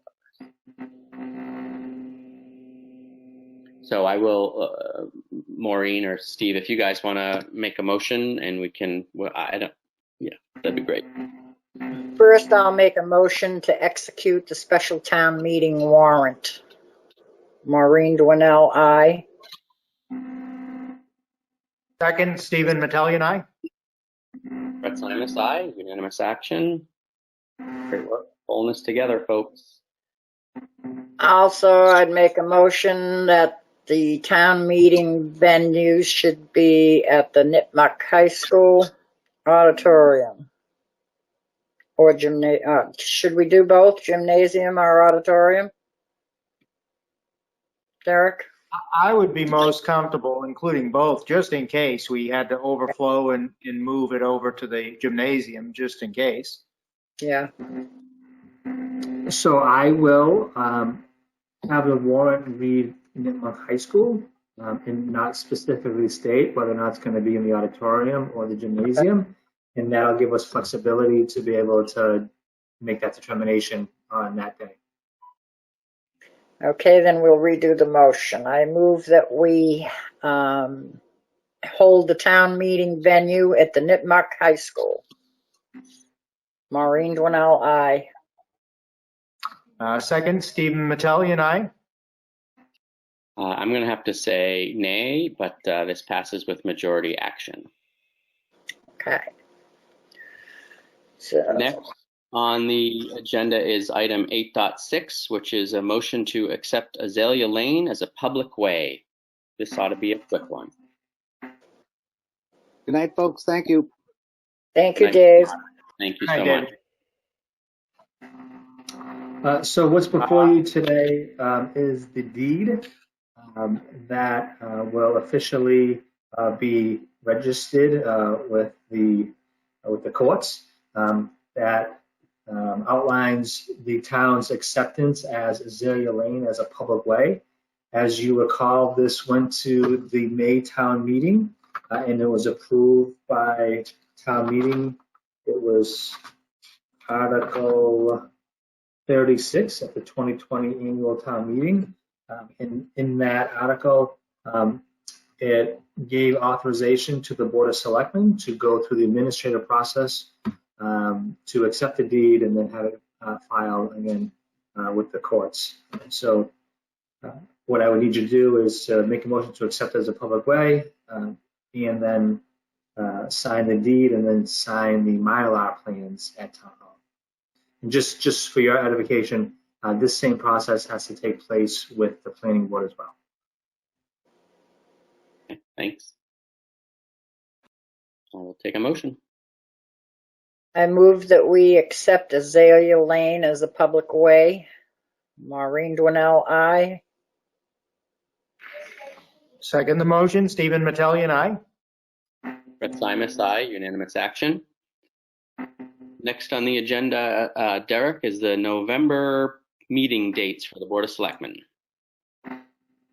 Yes, so this is on the agenda because, as you know, November 3rd would be our next meeting it'll be our first meeting in November. That is the presidential election date. And then November 10th is our special town meeting. So we are left with both November 17th and November 24th as potential meeting dates. If you are asking for a recommendation, based upon the conversations we've had in the past, I would recommend that we have a Board of Selectmen meeting on November 17th and maybe follow up with a November 24th meeting to start to have a discussion about the FY22 budget. I know that all three of you at some point have expressed an interest of having that conversation before we build the budget in advance. And so, we could use that almost as a workshop with the Finance Committee. The Finance Director and I will give us some time to put together a presentation, go over projected revenues and projected expenses for FY22.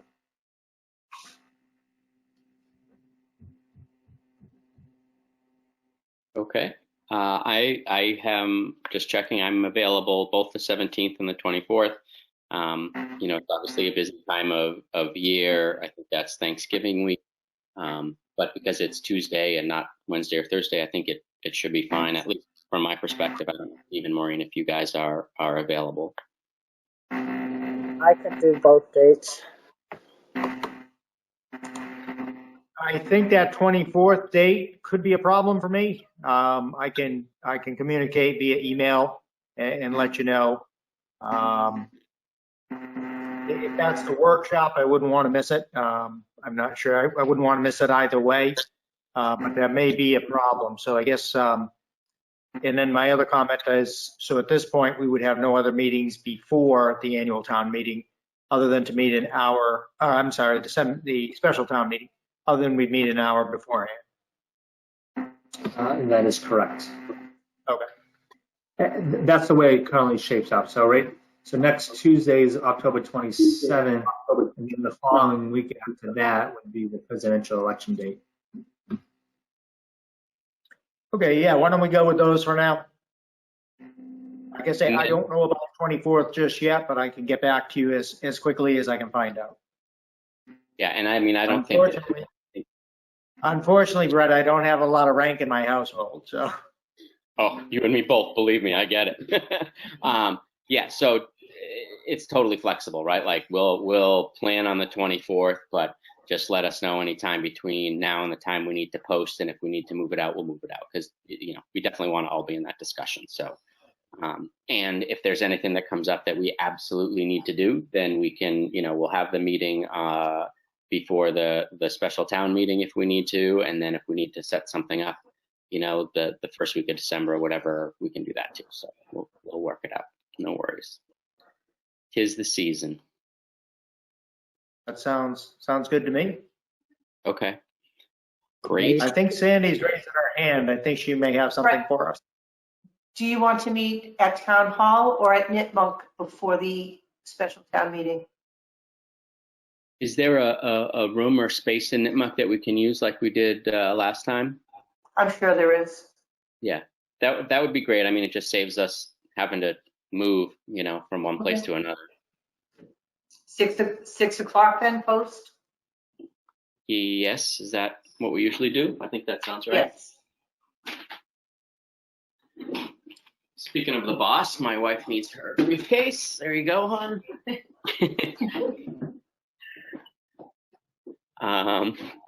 Okay. Nice segue right into that. I like that. Do we have any recognition? I don't have anything. No, same. All right, Derek, you want to town manager report? Sure, I'll keep my comments brief, but I continue to bring up our active conversations with the Grafton-Upton Railroad. And so last week, Chief DeFranzo and myself, Dennis Westgate, Captain Dan Lazar, and others had a meeting over at the railroad. Now, just to remind folks, the railroad is going through a expansion process. They are expanding the footprint to include an additional 18 spurs. and then they're in the midst of constructing a building that will help them manage the numerous chemicals that they bring onto the footprint. So they're just still in that process, and we are working side by side. And so I want folks to be aware of this, because they may drive by and see that there's construction taking place, and I know it's a sensitive issue here in town. The railroad, what are they doing, and what type of chemicals they're bringing on there. So the DPW is now engaged in a peer review process with a local engineering firm that is being paid for by the railroad. So we'll have an engineering firm that's going to give us some recommendations as to the water and sewer infrastructure on that site. And then the fire department and the code enforcement department are going through a peer review process with a company called Jensen Hughes. They're out of Boston, and they are reviewing the building and the chemical components to this site. So this past week, we had the opportunity, the code enforcement and fire department in particular had the opportunity to do a walkthrough of the facility. And I think overall they feel comfortable that it's not moving too far ahead of us, and that the peer reviews are going to certainly help us make those final decisions as to the health and safety necessities on that site.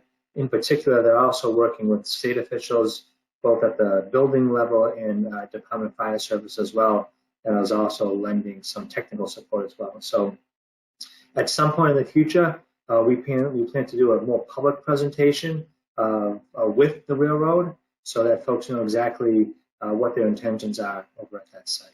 So again, as I get information, I want to continue to bring this up publicly so folks know what's happening. We've also committed to meetings every 2 weeks so that we can all kind of stay abreast as to the progress that's being made on it. And then moving on to the building committee. So as you all know, the building committee, they've been doing a lot of work working with T2, the architectural design firm, and our OPM on a 14,000 square foot community center. And so they're heading into the process that they're going to land on one final layout of the building footprint, and they're hoping to have that decision made by October 31st. And then once that is complete, the architects will then be able to do a cost analysis. Once that cost analysis is complete, then the intention is by the building committee to come before the Board of Selectmen, Capital Budget Committee, and the Finance Committee to present to those three committees what their conceptual design looks like and what the projected costs are going to be. And remember, the reason why they're doing that is because that was the way the article was written, that before they get too far along this process, that they had to check in with these three committees to make sure that all committees are on board with whatever design and costs that are associated with building this structure. So I would expect to see some type of presentation conducted mid to late November on this facility. And then the Disability Commission, they are working very closely. They've been working the last few weeks to pull together a contract with the CMRPC and the Center for Living and Working. As you all know, this board had awarded them $30,000 to go ahead and enter into an agreement to develop a transition plan. And so they are actively pursuing that. So my hope is within the next 3 weeks, we'll have executed a contract with these two firms. And then soon thereafter, I would expect the transition plan analysis to begin to take shape. And then two other items I just want to bring up. Early voting did begin. And I reported this at our last meeting. But folks need to know that early voting will end on October 30th. That's a Friday, and that ends at noontime on that Friday. And then the next time to vote will be obviously on November 3rd during the regular ballot day. Unfortunately, I heard from our treasurer collector that there have been 6 fraudulent unemployment claims against the town. And I bring this up because this isn't just a town issue, but this is an issue that many municipalities are facing. There are some towns that are getting hundreds of unemployment claims filed in the names of employees. And so our treasurer collector's office, they do a good job checking for those unemployment claims on a daily basis so that they can alert the state that these are false claims and it should be denied. But this is kind of the day that we're living in right now, with folks getting access to Social Security numbers and other personal identifiable information and then making false claims, which is a segue into a story that you may have heard where the town of Franklin had, there was some piracy that had taken place through their network, their financial network, and they ended up paying over $500,000 out to a cyber intruder. And so I just want folks to be aware that we have since had a meeting with our cybersecurity firm, and they have explained to us what had transpired in Franklin, and they have given us a commitment that, as long as we stay vigilant and we hold a lot of different cybersecurity training with our staff, that these types of breaches should not happen to the town of Upton. So we have really strong network firewalls that are in place to prevent spam and other types of piracy. But in this case, what ended up happening was there was a request by a false vendor made to the Treasurer Collector's Office for a payment of $500,000, and the Treasurer Collector's Office went ahead and paid that vendor without its checks and balances being in place. So when we start to hear about things like that, and you remember a few years ago, Charlton had to pay out, I think, about $400,000 as well through a similar process. So when we hear about those, we always quickly meet with our vendor to make sure that we are protected against any types of intruders through our network. So I just want folks to know that we're paying close attention to those types of events. Other than that, I think everything else is going well. A lot of the big items were already discussed. I was really happy to talk about the work that the finance department had done. I already had mentioned that. Any questions, I'll turn it back over to the chairman. No, the only thing I would like to reinforce, Derek, and you really did this at the beginning, is that if people have questions about what's going on with the railroad in town, they should reach out to you. This is a very open and transparent process. A lot of times people, don't feel like they have access to information about these things, but they do. The folks that run the railroad are they're very open. They're willing to share. They're willing to engage. They've invited us to their facility as a board. They come in for meetings. They meet with Derek, like you said, every couple of weeks. So it's very important that people understand that the information is available. In as much as they're interested in it, they should just ask, and all the information is available. And it's just everything's been going very well in that relationship. So that's right. Thank you. Yeah. With that, any upcoming agenda discussion or new business? Otherwise, we can't. Oh, go ahead, Steve. Oh, I was just going to make a comment in advance of our financial discussion in either November or December.